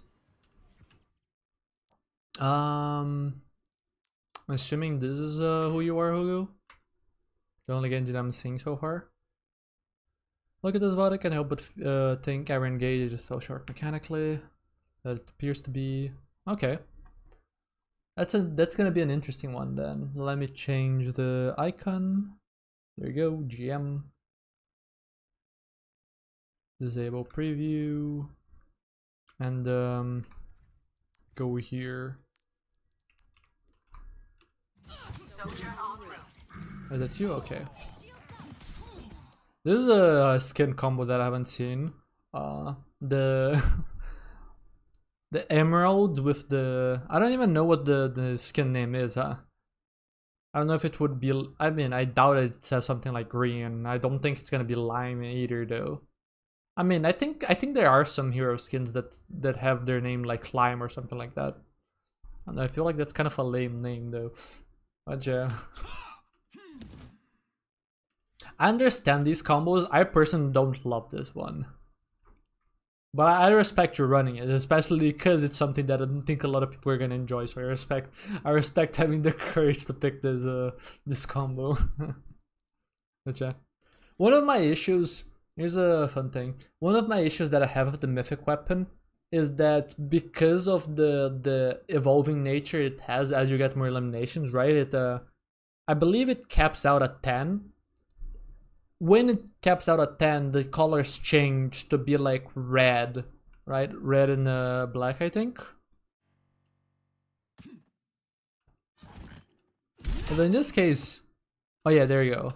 We just did not have enough limbs. Yeah, you can see right there. We got the 10th one, and then boom. I want to. Yeah, there you go. I don't think that this is ugly. Like this can be a color combo. But the problem is just like black is more of a neutral color, just like white or maybe gray, although gray less so. But red isn't. Red is kind of like a color that wants the highlight for itself, right?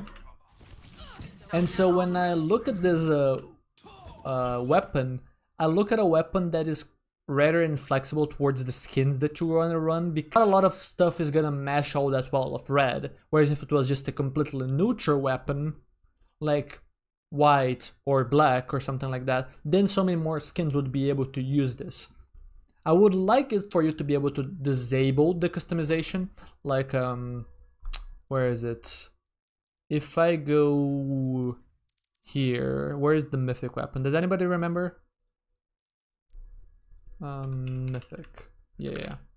You can disable the flourish. You can disable the HUD. You can disable the kill.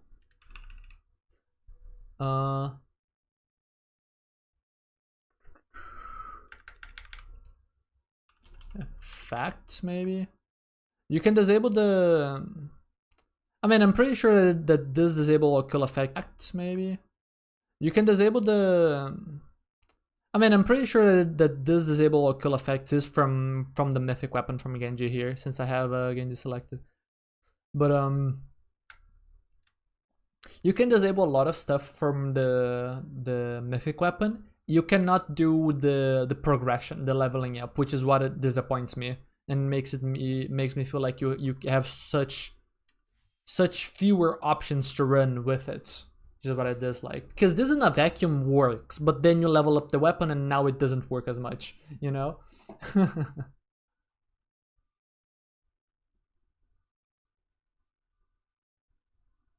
Yeah. I also don't particularly love the design of the weapon itself. It's massive. I think it's very edgy, like too edgy. And I don't even think that the design is too good. I can go on a rant after. Let me actually get on with the review. But I can go on a rant about the design of the mythic weapon. Another point. I have already just stopped using it, and I don't think I'm gonna be using it all that much. I'll probably mainly use the mythic weapon to overwrite the bad weapons of skins that I want to use that I just didn't choose because they had terrible weapons, right? Terrible shurikens, terrible blades, whatever. That's where I probably see myself using the mythic weapon. Okay, Hugo. I have a very interesting question for you here. Probably it might seem a little bit weird for me to already be pausing, but this is something that I see very, very often. And I'm really curious about what you think about this situation. Because I know that a lot of Genji players would view this very differently from me. What do you think of the play, first and foremost?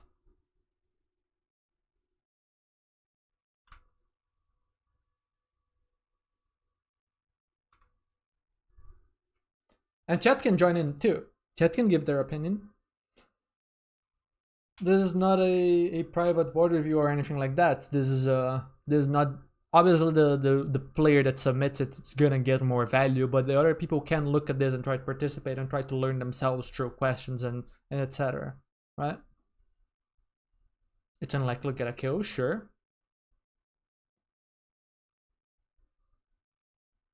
Anything else? Just for CD, so I have your getaway plan.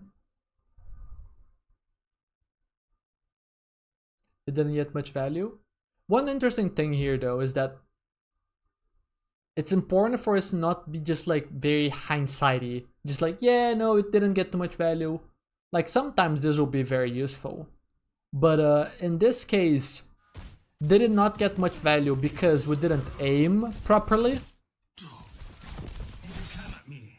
Like, do we think that the play is fine and we just needed to hit headshots instead of body shots? Or do we think that the play has something else happen, you know? Because just looking at this and saying it didn't get much value, we need to get something out of the question, right? So like, didn't get much value, but which way do I want to take this? Do I want to go and think that this play is bad or the execution is bad? Because if you think that the play is bad, that you should make it less or not at all in the future. If you think the execution was bad, then you should make the play again, but try to execute better, right? So there's this nuance when you're doing the reviews, right? That I'll warn people that they can try and learn more from it, right? Try to dive a step deeper.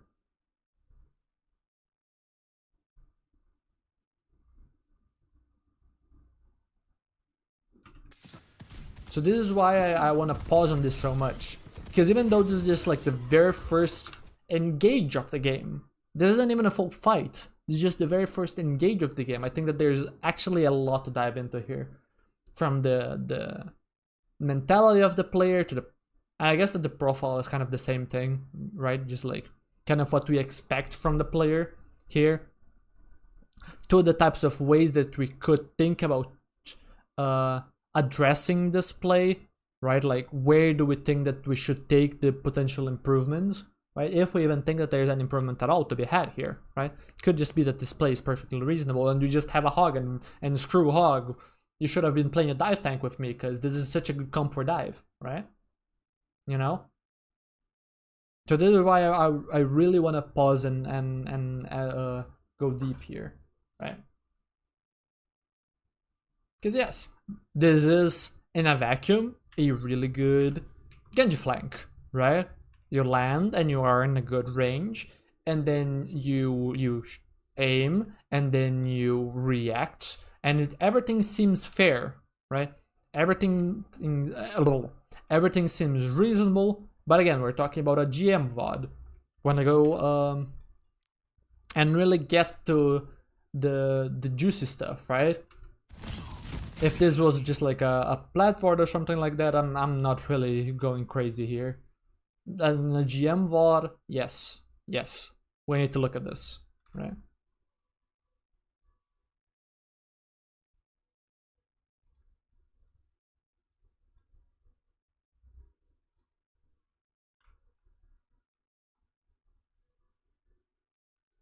So this is why I want to know, like, is there an aim issue?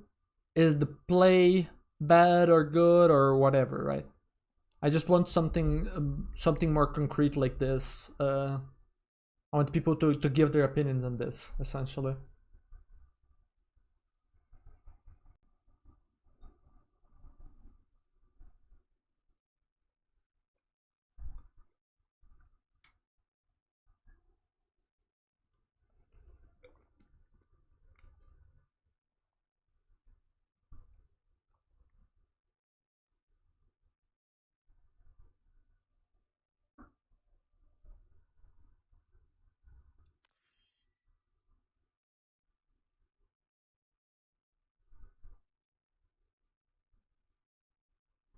I have no frame drops, so I think Chad is either thinking a lot or is being shy. Because there shouldn't be much delay between me talking and the information going live. Execution, like you said.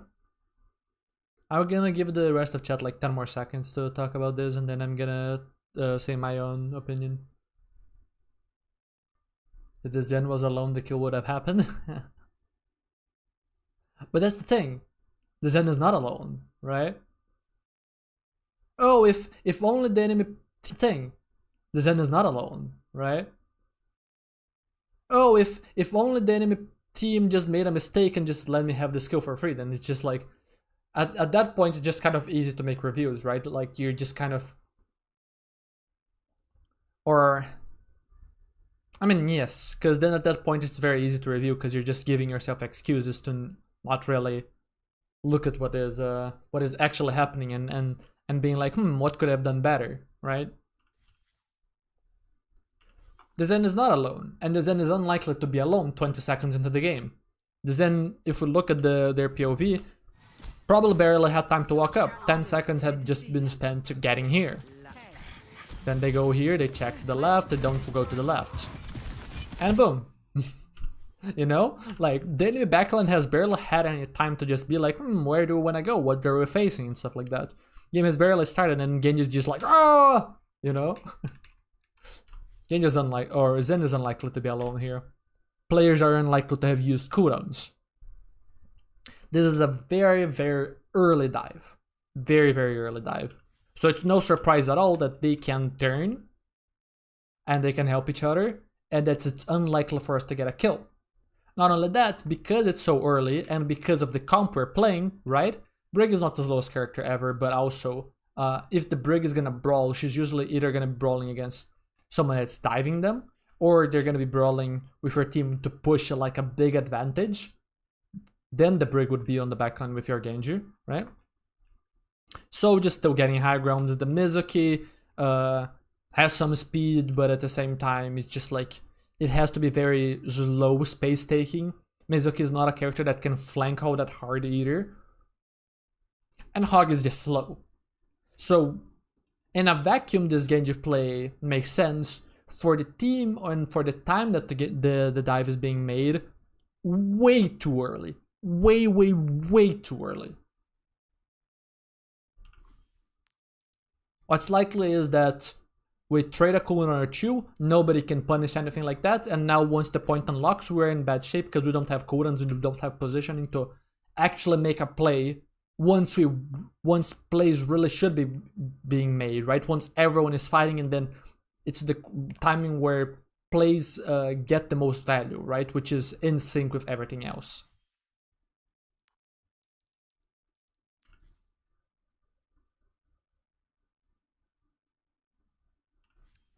I don't...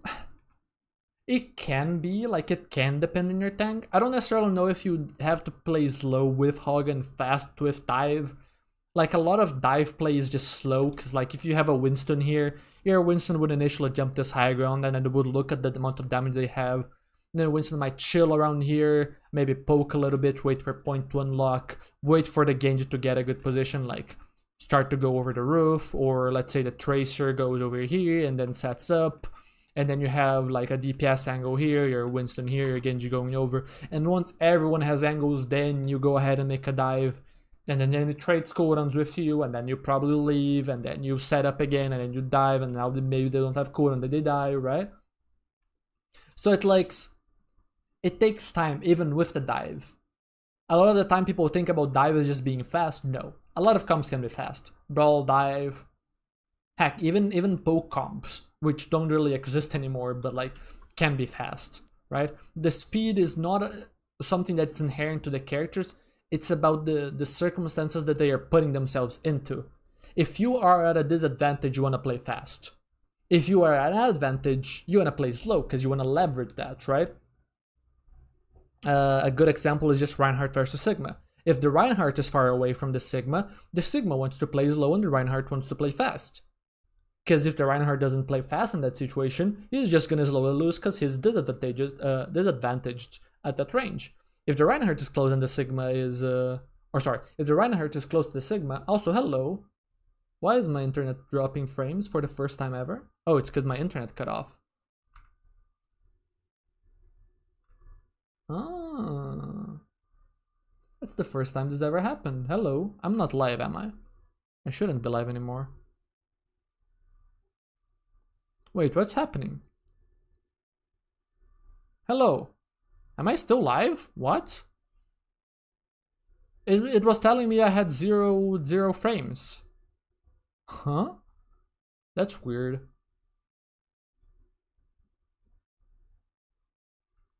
But yeah, if the Reinhardt is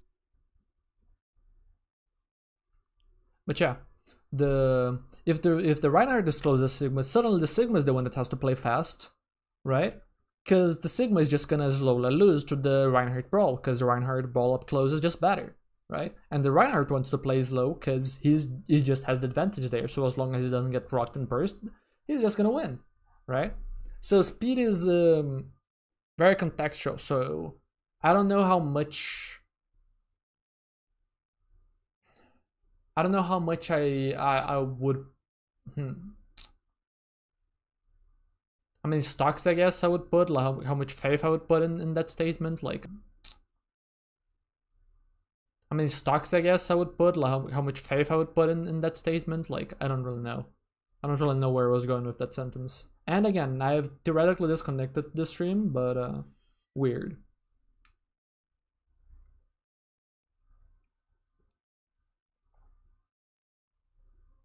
If my internet was dropping, I would also be DCing from Overwatch, so that's weird.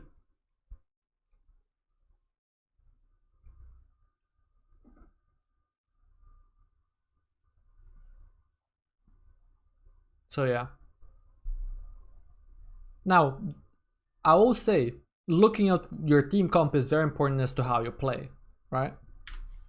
But to me, the biggest thing from this play isn't even so much the timing itself, because you could just take an even trade in a vacuum here, and that's not terrible. You would ideally look for more, you want to carry, right?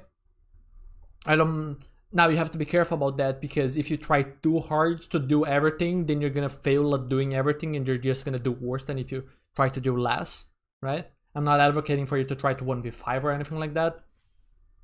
But taking a trade where you use your cooldowns and they use your cooldowns and it's just neutral is not the best path to climbing. You want something better than that. You want to go in and force more cooldowns than they force out of you. You want to deal more damage than they deal to you back. Things like that, right? That's what I'm referring to. But yeah, my main issue with this play isn't even the timing itself, because in a vacuum it can be okay if you handle your escape better. This dash is not good.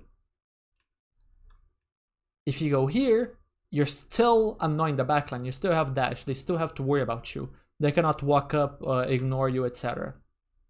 By going here, first of all, we just see what happens, right? The soldier lasers you and you should have died. You're really lucky that you lived. But second, now we have the situation that I talked about with you. Because you dove too early and you escaped poorly, the point's gonna unlock and you're not gonna be set up.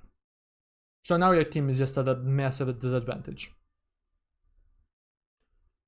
Something that I have not experimented with much myself, because I used to do this and I used to have the same treatment, and then I stopped doing this because this was such a bad play, even though it looked like it should be good. Even against quote-unquote slow characters that are not going to be able to chase you after you dash out. Like the soldier, they just peek and shoot, right? I think that if you just go here, and then if they push you, you dash up top, you're completely safe and you don't actually lose as much ground as you lost here. Because then you can either slide up to this high ground again, or you can just stay here and just drop main, or just still drop behind, and then they don't really have the luxury of just like, is the Genji gonna be here? Right? So yeah. Does that make sense?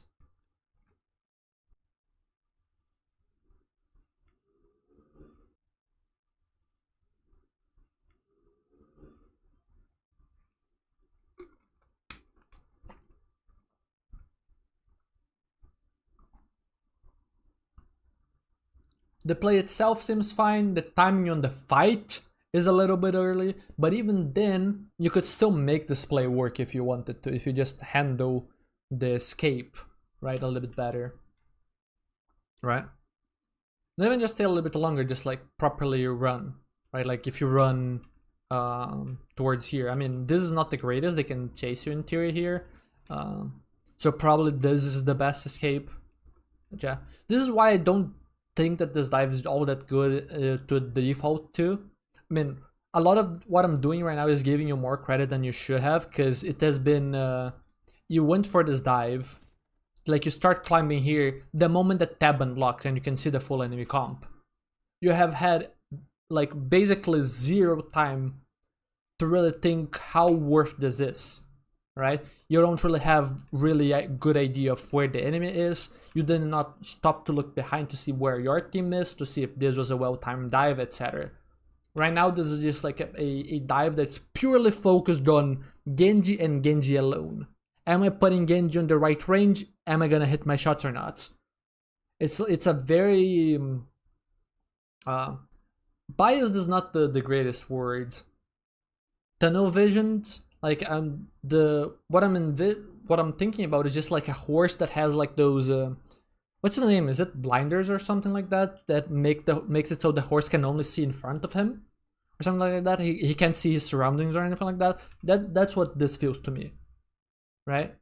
Like you're not thinking about anything in the bigger picture at all of this play,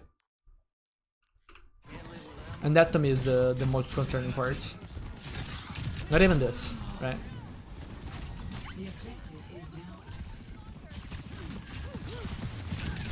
This is better.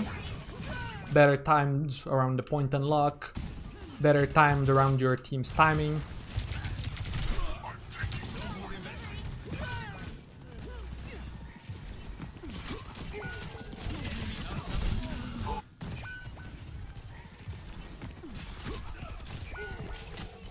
Of course, if you hit more shots here, you just kill the Zen because the Ana is not looking at him, but I mean, in theory, the Ana should be looking, but also people are gonna make mistakes. So I'm not gonna judge this too hard. But like, you get an opportunity, ideally you punish on it, right? You barely failed.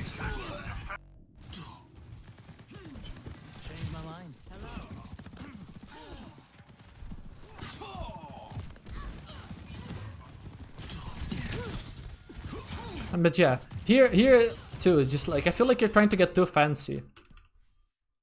Like, what you're doing here is just putting yourself in the open. You're not really getting all that much closer than you would if you just went here.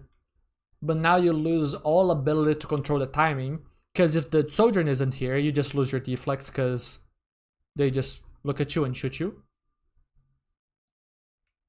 It takes a long time for you to make this climb, so like if in the meantime the ball dives your team, then now you just get your cooldowns force for free, and now after your team deals with ball, you can't go in too, because you just burned your cooldowns early, right? So I feel like you're trying to be too fancy with the movements.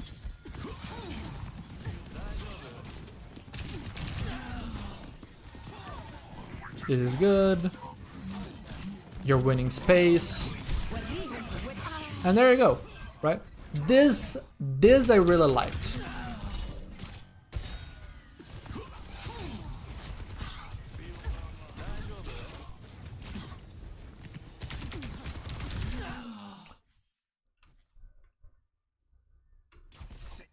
I'm trying to think like here without having deflect. I guess that if we're really trying to look at this, just like you should just go from here to either this corner or this corner immediately, not wall climb here or anything like that at all. Especially because like the only thing that you gain here is the ability for people main to shoot you if you do this. You're down deflect, so you're not likely to dash anything here anyways.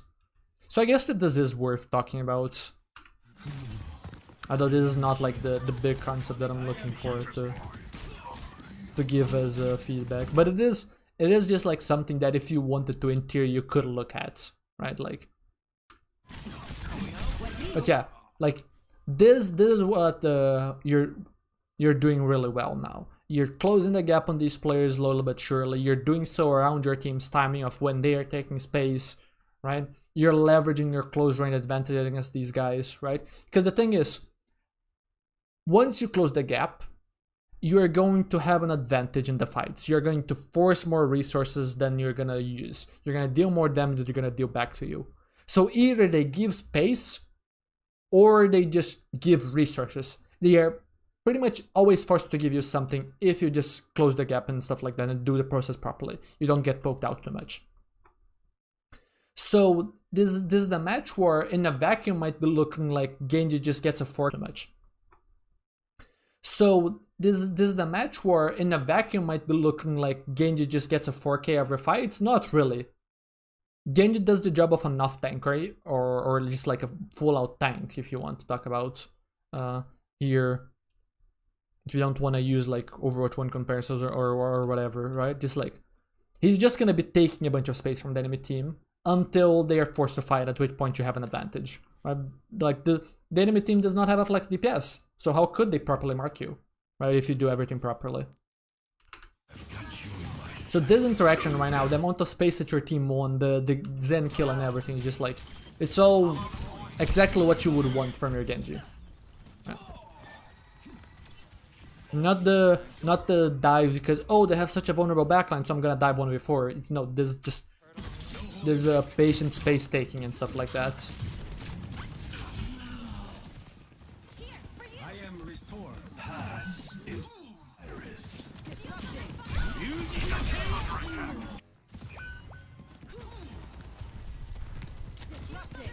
Actually, let me get more context behind this. Your hog is holding. You have no info on this, just a complete blind rollout. You can stall a little bit, sure. You have some rough idea of when they're gonna push, but I still don't love this too much. The DPS have now just walked on this corner completely for free and just shot your team a bunch. And you would have achieved the same thing if you just hanged on this corner, except you would be able to respond faster to this. And you would have been able to contribute to poke as they walk up. I really don't see a point in these rollouts. And this blade is just silly. Your team has lost too much and don't have lifesteal. If you had lifesteal, this is still a tough gamble, but it's one that I could understand you taking. Without lifesteal, this is just too silly.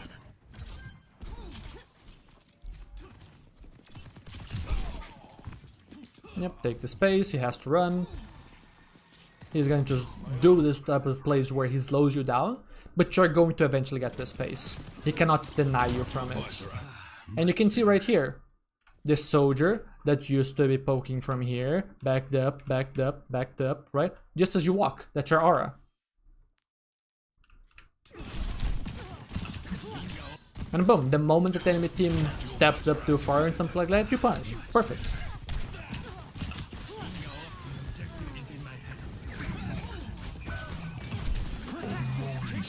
Yeah. Like this fight was just so much more chill, and you did so much more, right? And the reason why I'm highlighting this so much is because so many viewers, so many people have been conditioned to look at the Genji sliding over the roof and think, oh, this guy is the pro. But I just go ahead and look at the player that's sliding over this roof, and especially this roof, and just, I'm like, you're burning the kitchen. You know? Like, you're trying too hard, just chill. You don't have to do all that much, it's not that complicated. Just put the space take in the bag. I mean, they kind of gave up that much space so free because you were doing absolutely nothing. You controlled zero relevant space, you shot 0 players. It's not even like you have to chill in the corner that I mentioned here, right? Like, you can go here and then sure, your hog maybe dies for free, that's his fault. But at least just like doing the proper thing here, right? And then once above DPS peak here, you have a better timing. And then imagine this. If you are here on the DPS peak and you engage them, your Brig instead of running engages with you. And then you get a 2k. Because you have 2 close range characters against 2 long range characters in close range. Right? And then maybe you can turn the fight. Or, in that situation, you actually go here and deny this angle, so now the soldier or the sojourn cannot off angle your hog or something like that.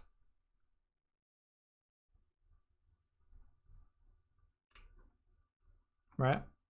Because you don't have to necessarily play this angle. You can play this angle, use a little bit of range, and then as they come in there, you go here, or you even flank this way. You have a mini, you can do this, right? Especially if you take swift cuts, because that gives you a little bit more positional freedom. But yeah. The problem is that you're thinking too much of an assassin, but the assassin is gonna come later in the fight. Early in the fight, the enemy is too well set up to deal with it. Why? Because they're grouped up together. And they're grouped up together exactly to be safe against early dives and stuff like that. The reason why teams rotate in groups is to make the rotations safer.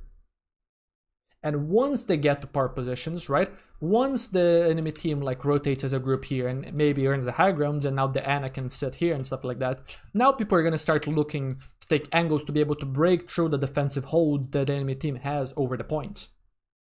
And now there will be more opportunities for people to just flank and just fight an isolated kill or something like that. So you're just looking for the kill opportunities too early, and you're robbing yourself the opportunity to see kill opportunities later in the fights.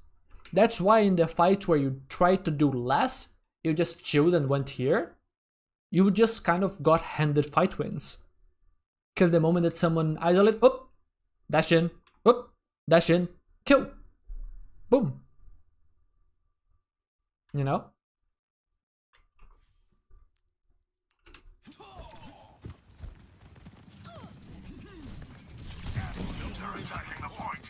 And that's the interesting thing, right?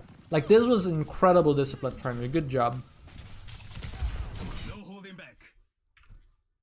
Very easy to commit a dash here. You landed good damage. It's not unreasonable, but at the same time, you knew what was coming. So instead of just making the dive and just being like, oh, I did so much, where's my team? You just kind of like understand that like this wasn't good enough to warrant a commit. So just deflect. This ends now. Now, if we really want, we can go even further and be like, well, you shouldn't even have done this because now you're using a cooldown, and now you won't have a cooldown the moment that they want to nano visor or nano sojourn or whatever, right? Like in theory, you could be like, no, this is still too early, right? Now on this fight specifically, I don't know whether or not that's true. It's not as clear cut, and I don't really want to spend that much time diving into this. Especially because I've already been talking for like almost 2 hours, and I'm not gonna be able to talk for that long without risking actually hurting myself. But yeah, because like this position is reasonable. You don't have deflect, but if they try and take positions and they isolate themselves, you can still dash them. You can still hold and relevant like short angles and stuff like that and shoot.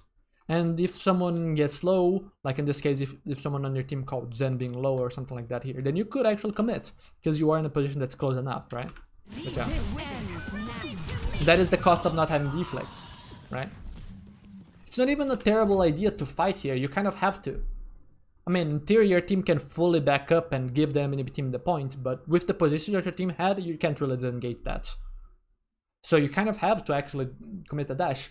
Whether it should be on the Sojourn or not really, don't know. Like, commit a dash. Whether it should be on the Sojourn or not really, don't know. Like, but, and I'm not gonna sit here and just really overanalyze this, but you kind of have to fight there, probably. Can always precede victory.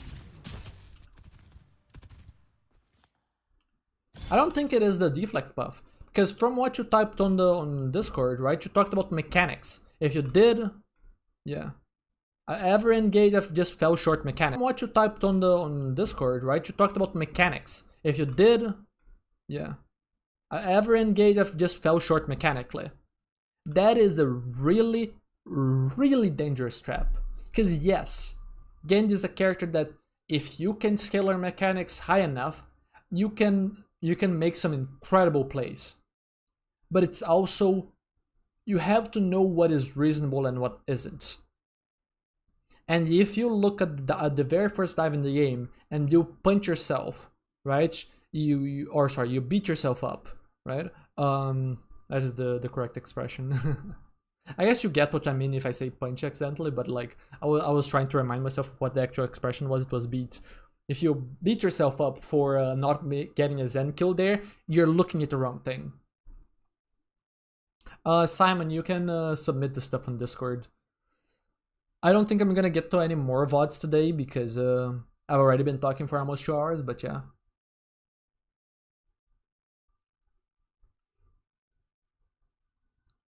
But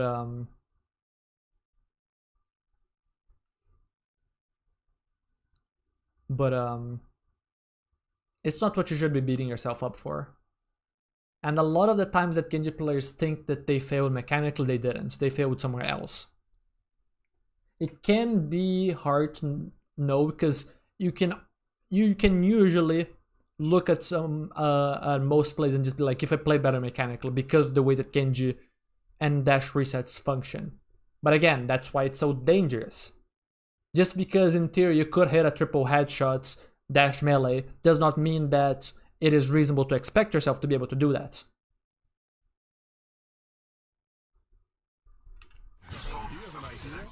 How about we win?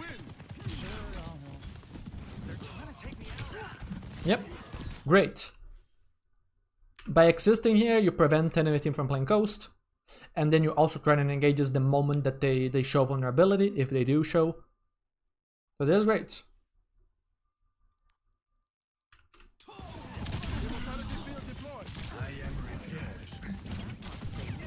And boom, Is now your team had better space control. Now, if you wanted to, you could have rotated the point a little bit earlier, right? Your team kind of just bullied them out of these positions. So if you just moved here first, these DPS don't get to take points. So now your team has better control over Coast and Mega, and then you can pressure point and these DPS can take this angle. That would have been a little bit more advanced. That probably would be what I would be looking to do. But this is also reasonable, because in this case, if they go points, they're giving up strength here, so you can look to win a 4v5, or in this case a 3v5, right? the objective is now Now, if you want to know when it's mechanics' fault, this is it. This is inexcusable, I am repaired. right? the objective is now Ball 1 HP, we don't finish. Ana, we miss her 1 shot, 2 shots. We missed the shot before the dash, we missed the shot after the dash. We did not deflect.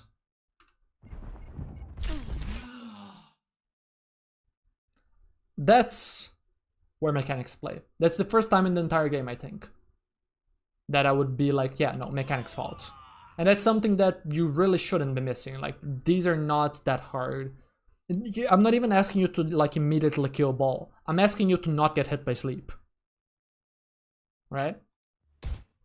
So the mechanics here aren't even as much aim, right? Like, sure, a GM Genji would expect to most of the time to be able to hit these shots, but everyone makes mistakes. I'm not gonna beat you like for this, right? Like, I've been here. But not deflecting here when the Ana has literally no out other than deflecting, or sorry, sleeping immediately and both hitting it and hoping that you don't deflect, that's the mistake. You always need to deflect here. You cannot get slapped. Okay?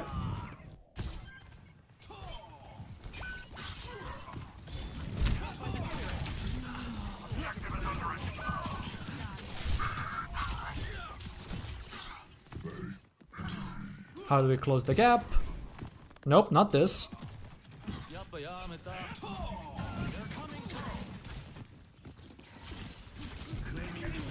Not terrible, actually. I was gonna say that this is not the best path, but because you scouted so well, you notice the moment that they stopped looking at these long sidelines and you use it to rotate. So that's not bad. I was gonna say probably rotate over here or here, but that's fine. Yeah, you did well. Good.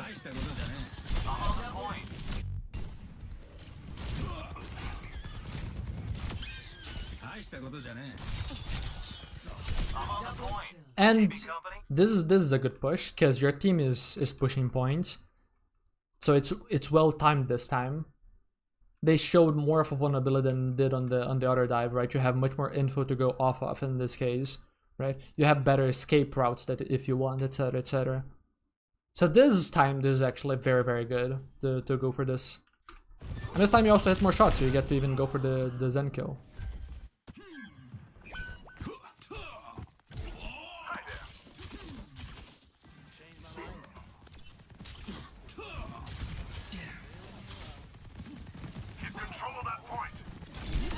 Nice. Now, this is a little bit of a weird flank. The reason why I say this is a little bit of a weird flank is because this gives up too much space for free. I feel like a lot of the dives that you can make if you go there, you can do while being here. Except here, you're much more ready to contest point if your team needs, to dive the moment that your team wants, etc, etc. Just generally a better position, stronger position. Like, just that this is not a bad idea, right? It's just that there was something better, I think.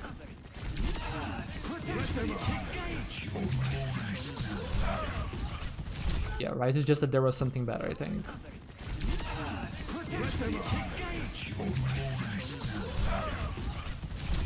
Yeah, very reasonable so far. And that's one of the big things, like your opponents still have not swapped around to deal with you, which is surprising, right? Like your opponents staying on this comp on a map this good for Genji, like really this should have been a 2-0 for your team.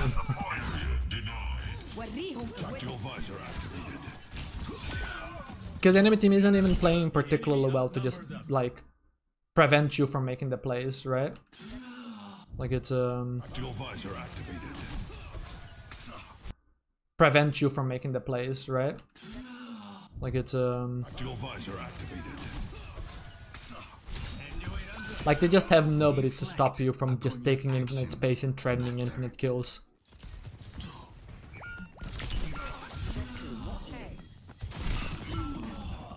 Team kill.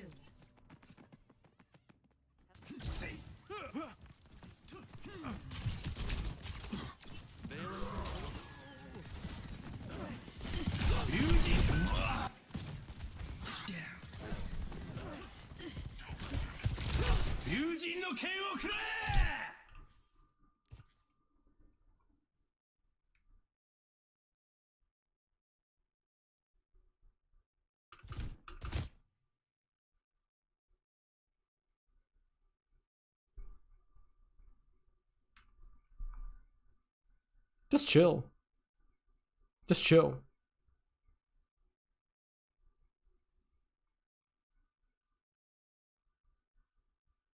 I mean, first of all, you just self-stun. So you can't even shoot and try to kill this Oj before she gets healed. I mean, here you also don't pick. But I don't think Blade is even all that reasonable here in the first place. Where is your team? Where is your team?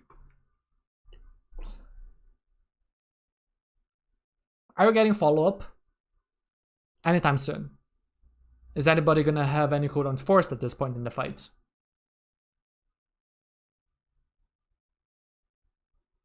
You know? This is a very common mistake. Very, very common mistake.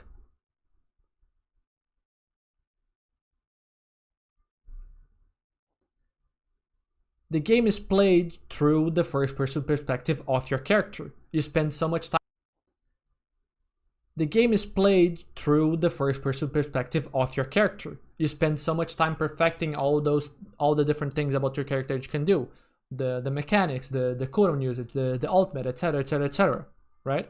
So it is no wonder that the people who look at it and just be like, in a vacuum, yes, this is just good, right? Can you get up close to long-range character, etc, etc.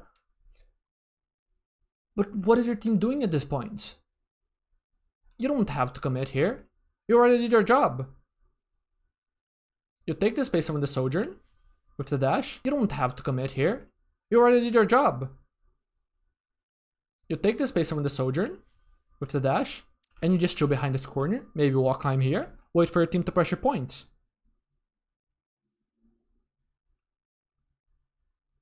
Once your team pressures points, the only player that can really contest is ball. None of these players can really contest points as you're threatened to dive here. You're just better than them up close. Even if they do push, which they probably will at some point, you're gonna get a better resource trade, like I mentioned before, because you're just better up close. So if you force good close range fights against them at the proper times, you're just gonna be winning the trades. So you can just chill. Chill, wait for the right moment, and then go. Right?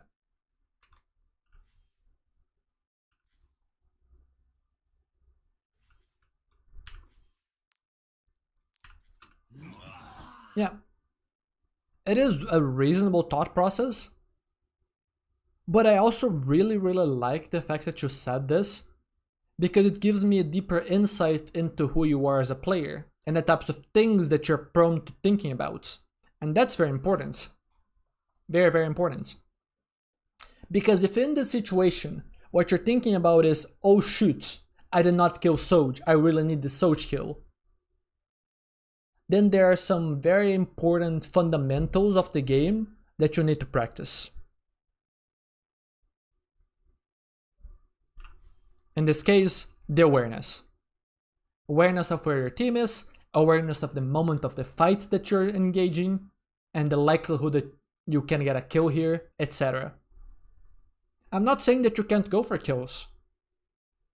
I'm not saying that you can't be flashy or anything like that. I'm saying wait for your team to be pressuring points and your team to have relevant positions to be able to kill you, fight the enemy that you're fighting, etc. Or just be fighting ball at the same time. So then everyone turns and kills your blade and then ball dies for it. That's all I'm asking for, right? Turns and kills your blade and then ball dies for it. That's all I'm asking for, right?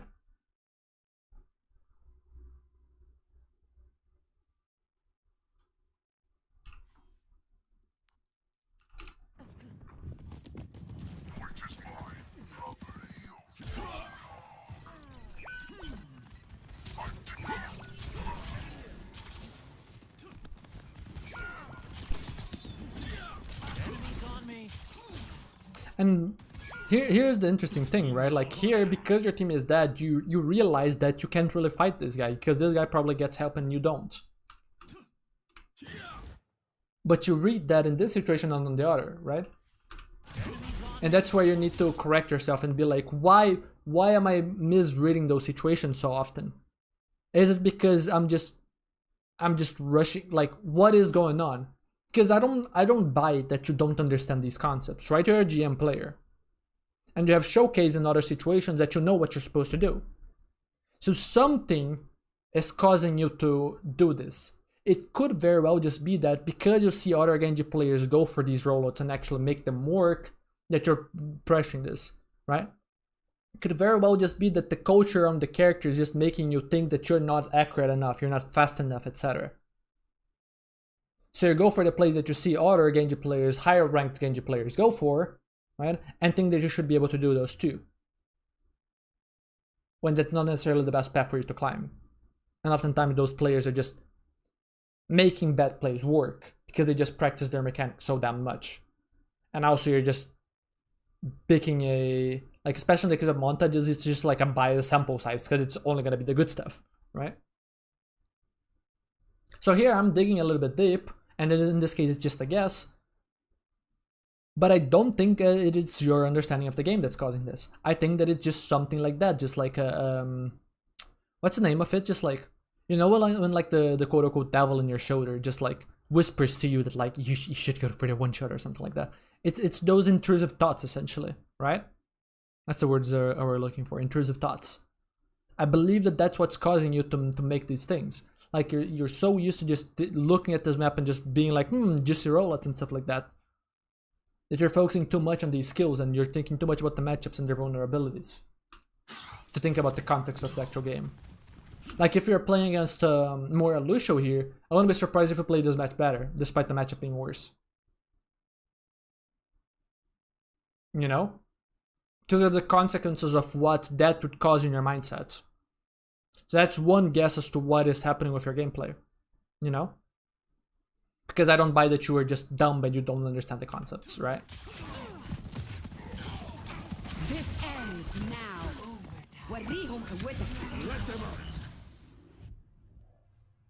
But yeah. Again, these are just my guesses. You're gonna have to put in the work and figure things out.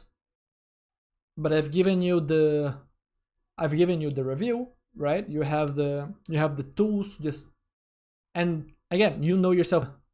I've given you the review, right? You have the tools, just, and again, you know yourself much better than I know you, right? Like I wouldn't be surprised if this was like the first review that I gave for you. So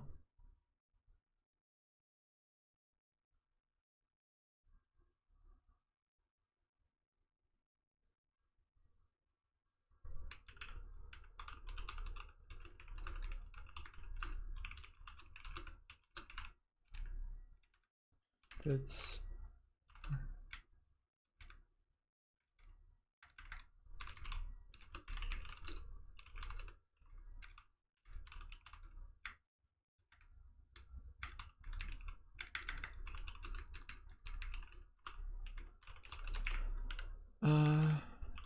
it's if it's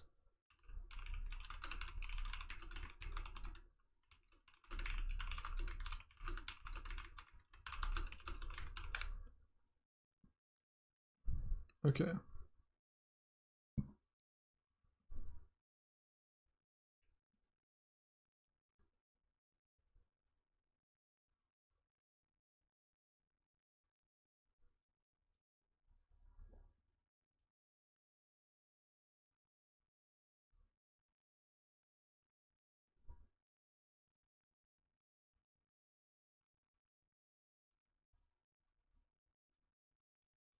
Mhm.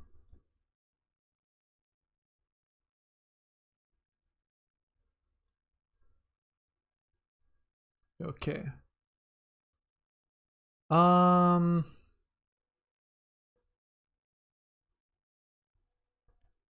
Okay. Um.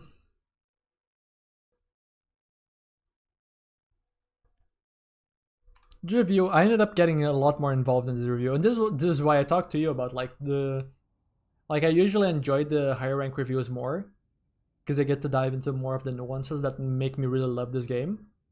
And I ended up just basically giving you a paid coaching session for free. And I ended up just basically giving you a paid coaching session for free. Which is funny. And the worst part is that because I got so involved in it, I talked so much louder, so I was that much more taxing on my voice. So now I think I'm gonna regret that for a few days.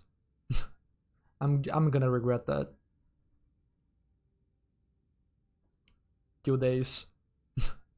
I'm gonna regret that. But yeah. It is getting late though, so I need to go out for my bike ride soon. I was hoping to play one game and see if I could get champ on this account. This account has just been like I don't even want to talk about it. This account has just been like so close to champ so many times. Like I just want to finish this season's champ. Like on last season 2 I was champ and then I just dropped out of it and then I couldn't get back into it on this account. The other one's chill. The account that I cared for the least about, I almost got champ 4 on accident. And there's the account that I cared for the least about, I almost got champ 4 on accident. And this account I couldn't win. Just couldn't win. I was hoping to just play one game after the VOD reviews and then just see if this time was gonna be it, but I think that I better get going. There I go.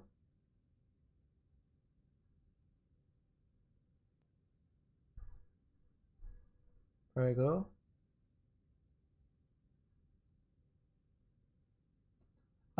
You can deflect the E.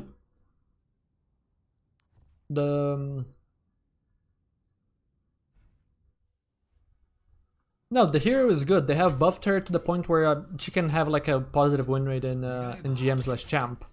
Like one of the moments that I checked, she had like a 50% win rate or something, 51%. So like Anon can be like not the top character, but like a perfectly reasonable character, perfectly reasonable power level, right? It's not just like a oh no skill issue kind of situation, right? Like she generally has been buffed to that point. She is stupid. She is just stupid. She is stupid. She is just stupid. She currently is just like has been balanced around really badly because just pressing her buttons just sets people on fire, and then this does not require enough mechanical skill. If you needed to just actually shoot people, especially headshot people to ignite, it would be nice, but you don't. Like here's the thing: if you do this combo, but you don't.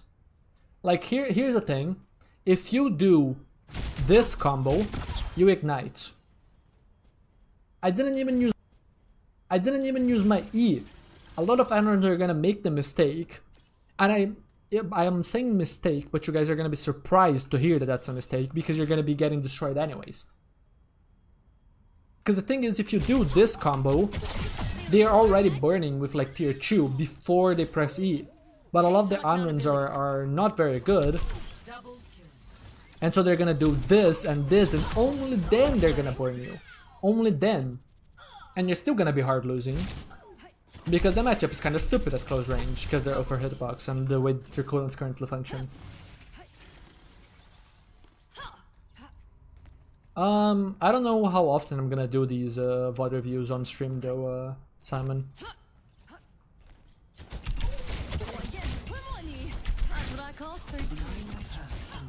So I wouldn't put too much hope on that. But yeah,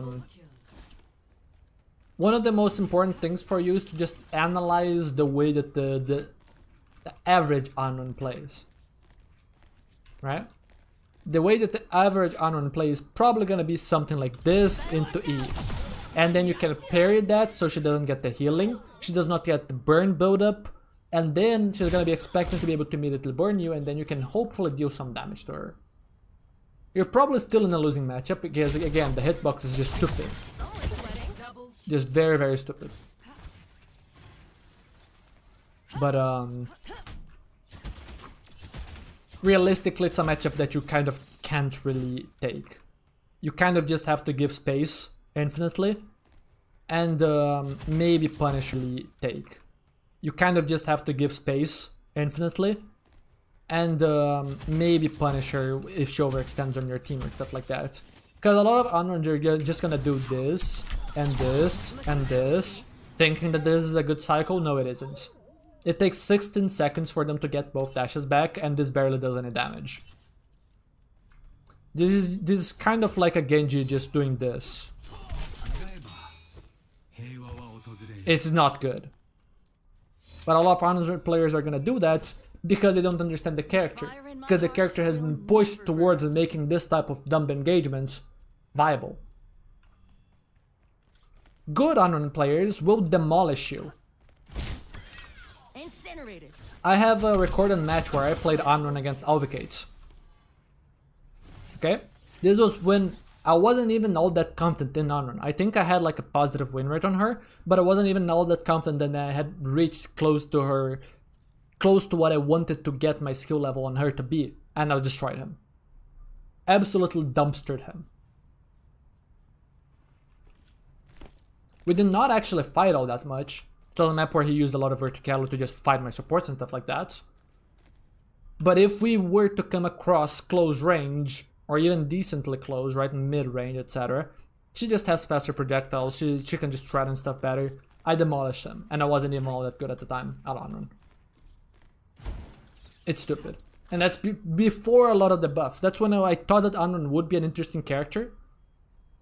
And I managed to have her at like I mean, considering that I started her at 40% win rate and then brought her to 50%, have her at like I mean, considering that I started her at 40% win rate and then brought her to 50% win rate, I kind of got my gameplay to be at around the 60% win rate on the character, right? So that's before the buffs. So my theory right now, and I don't really care to test it because I really don't enjoy Anron right now. Like she's just boring. She doesn't have enough skill expression for me to sink time into the character, right?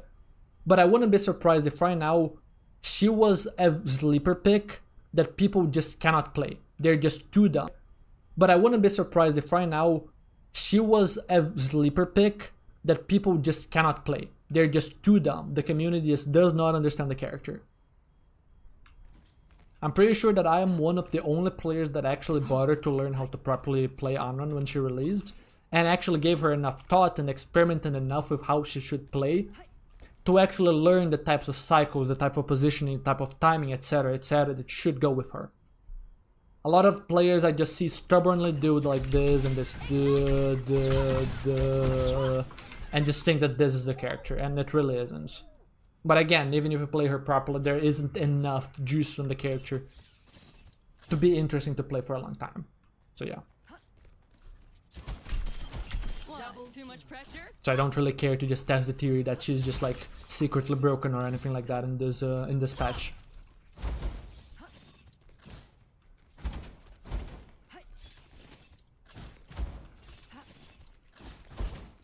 Yes, the E is a melee.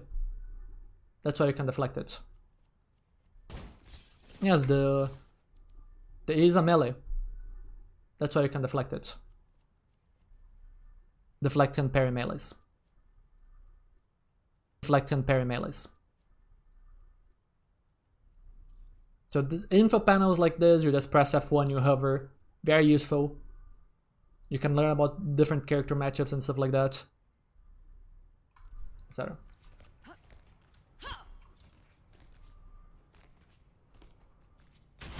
I was really hoping that she would be a character that would be like game sense heavy and stuff like that, and she still is, because again, everything that I've been describing about the character is around just like people, because they don't understand enough about the character, they just do like the basic cycle and think that that's how you should play the character. They're missing out on so much value, and this character scales heavily in game sense because there aren't that many mechanics into it. But they have buffed her to relevance through before the community actually learn her. Instead of letting the community cook and just leave her as is and just let them improve, they just buffed her and buffed her and buffed her and buffed her, and I wouldn't be surprised if they keep buffing her. And just then you don't even need to learn her to have a positive win rate. And so the players that actually know how to play her properly could just gigasmurf the character with like 55-60% win rates. I wouldn't be surprised if that was the case. Or that became the case in the future, I should say. Which is just lame, because she has a lot of potential, I feel. A lot of potential to be an interesting character with like her mobility and then just like dancing in and out of the fight and just like setting people on fire for a bit and then just getting out and then knowing when to commit to the fight. Like characters like that can be fun.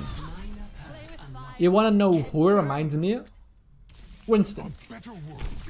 Of course Winston takes mechanics.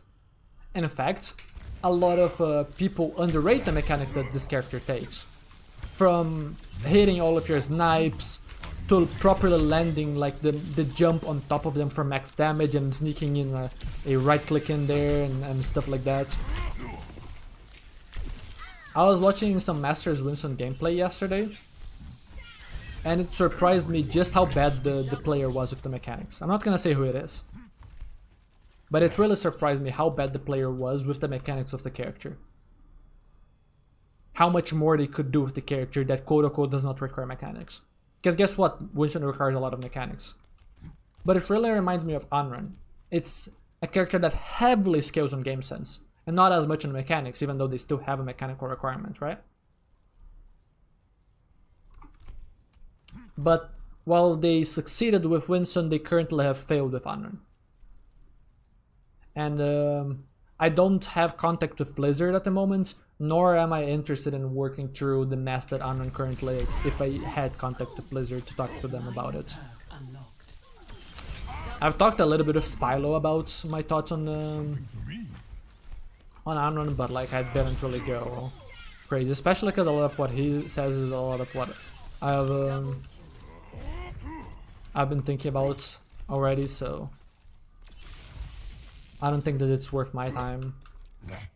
And yeah.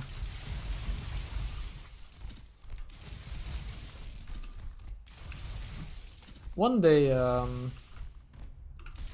I hope to be one of the people that has contact with Blizzard and they trust my opinion, and I can talk with them about balance and stuff like that.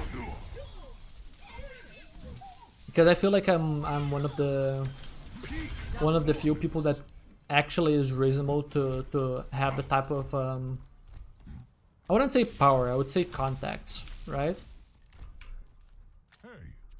Or I guess a better word would be like respect, right?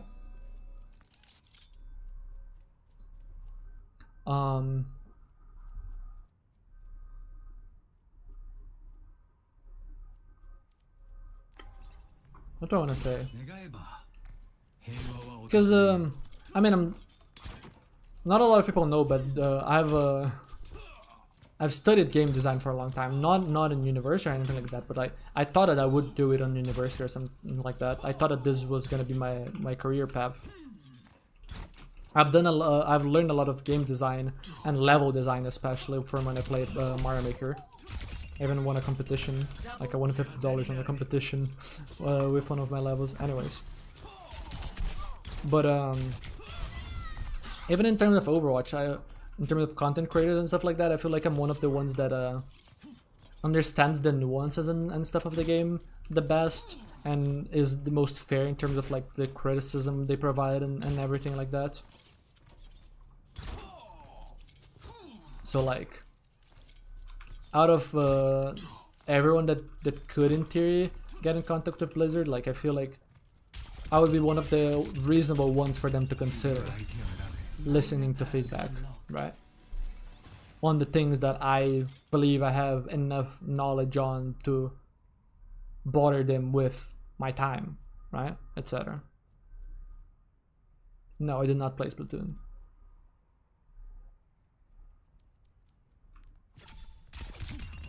But yeah. I will make use of this. I don't think it's a secret. I've already talked about this before. I don't know if I should have or not. But since I already did, I don't think it is just like bad for me to mention it again or something like that.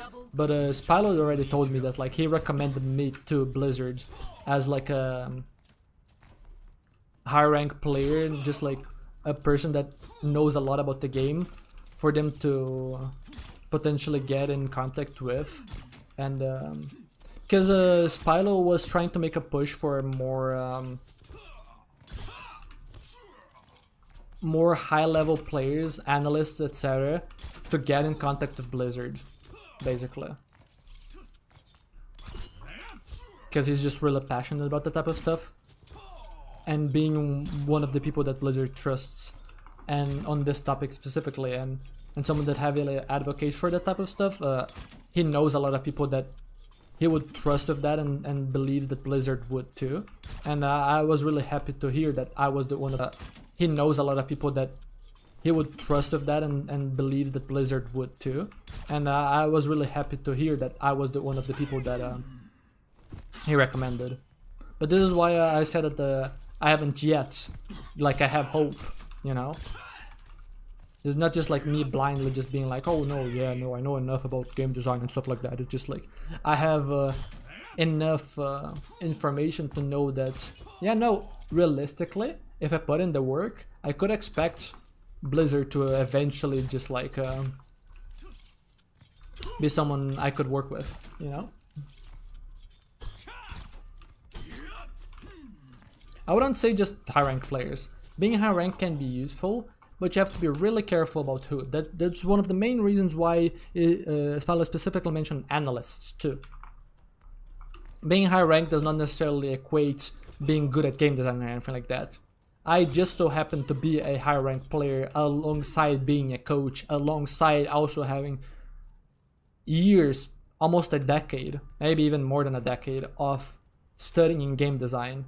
Not actively and stuff like that, but like I have enough things that just randomly happen throughout my life, enough of a baggage, quote unquote, that I'm one of the few that is in a position to actually reasonably expect to be in the proper position for this type of stuff, you know?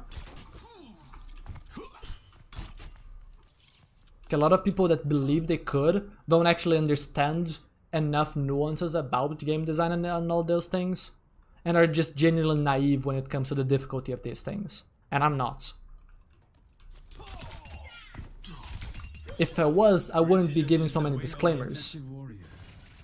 A proof that I am is why I'm saying so much. I could work with them in the future, right? Etc, etc, etc.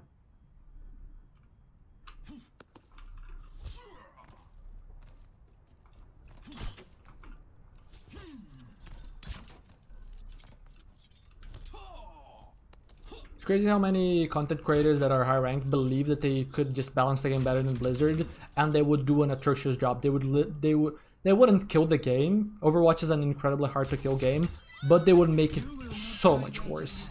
It's unbelievable. Anyways, I'm genuinely destroying my vocal cords right now. I should have stopped talking about like 40 minutes ago. I will entertain this one last thing. What kinds of balance changes I would propose? I have no idea the changes themselves. I know that probably the extent of what I would do would be to characters that I have enough mastery on, like Genji and Wrecking Ball. And I would probably do some commentary in terms of feedback, not propose changes for other characters. I mean, maybe if I studied Aaron more, I would provide feedback on this character because it's such a mess right now. But I wouldn't. But I would provide feedback on some stuff. Like, I believe that some of the hitboxes should be addressed for X, Y, Z reason. I don't know how feasible that is, but they create some annoying situations with like Genji and whatnot, and just like the reliability, and it feels like gambling a lot of times in duels. I'm gonna make a whole video on this topic, right? I've given this a lot of thoughts. Like, I would always make sure that I've given it a lot of thought if it would read decently content, and I will still always just make sure to be like, I don't think I'm the authority here, right? So very, very limited on what I would believe that I can talk about to what is actually reasonable for me to expect to talk about and have any level of expertise on. For Blizzard to listen to me, you know? That's why I currently can't really give many ideas on what I would actually change, because I haven't really thought about that in a while, because I'm not in a position where thinking about that is all that worth it, because again, I don't have the context. Although one example of a change that I would do is probably implement some better way for Wrecking Ball to interact with crowd control on base kit, not through a perk, and remove some of the HP, because right now Wrecking Ball is too good when opponents don't have CC and too bad when opponents do, and the perk is not a good band-aid for that.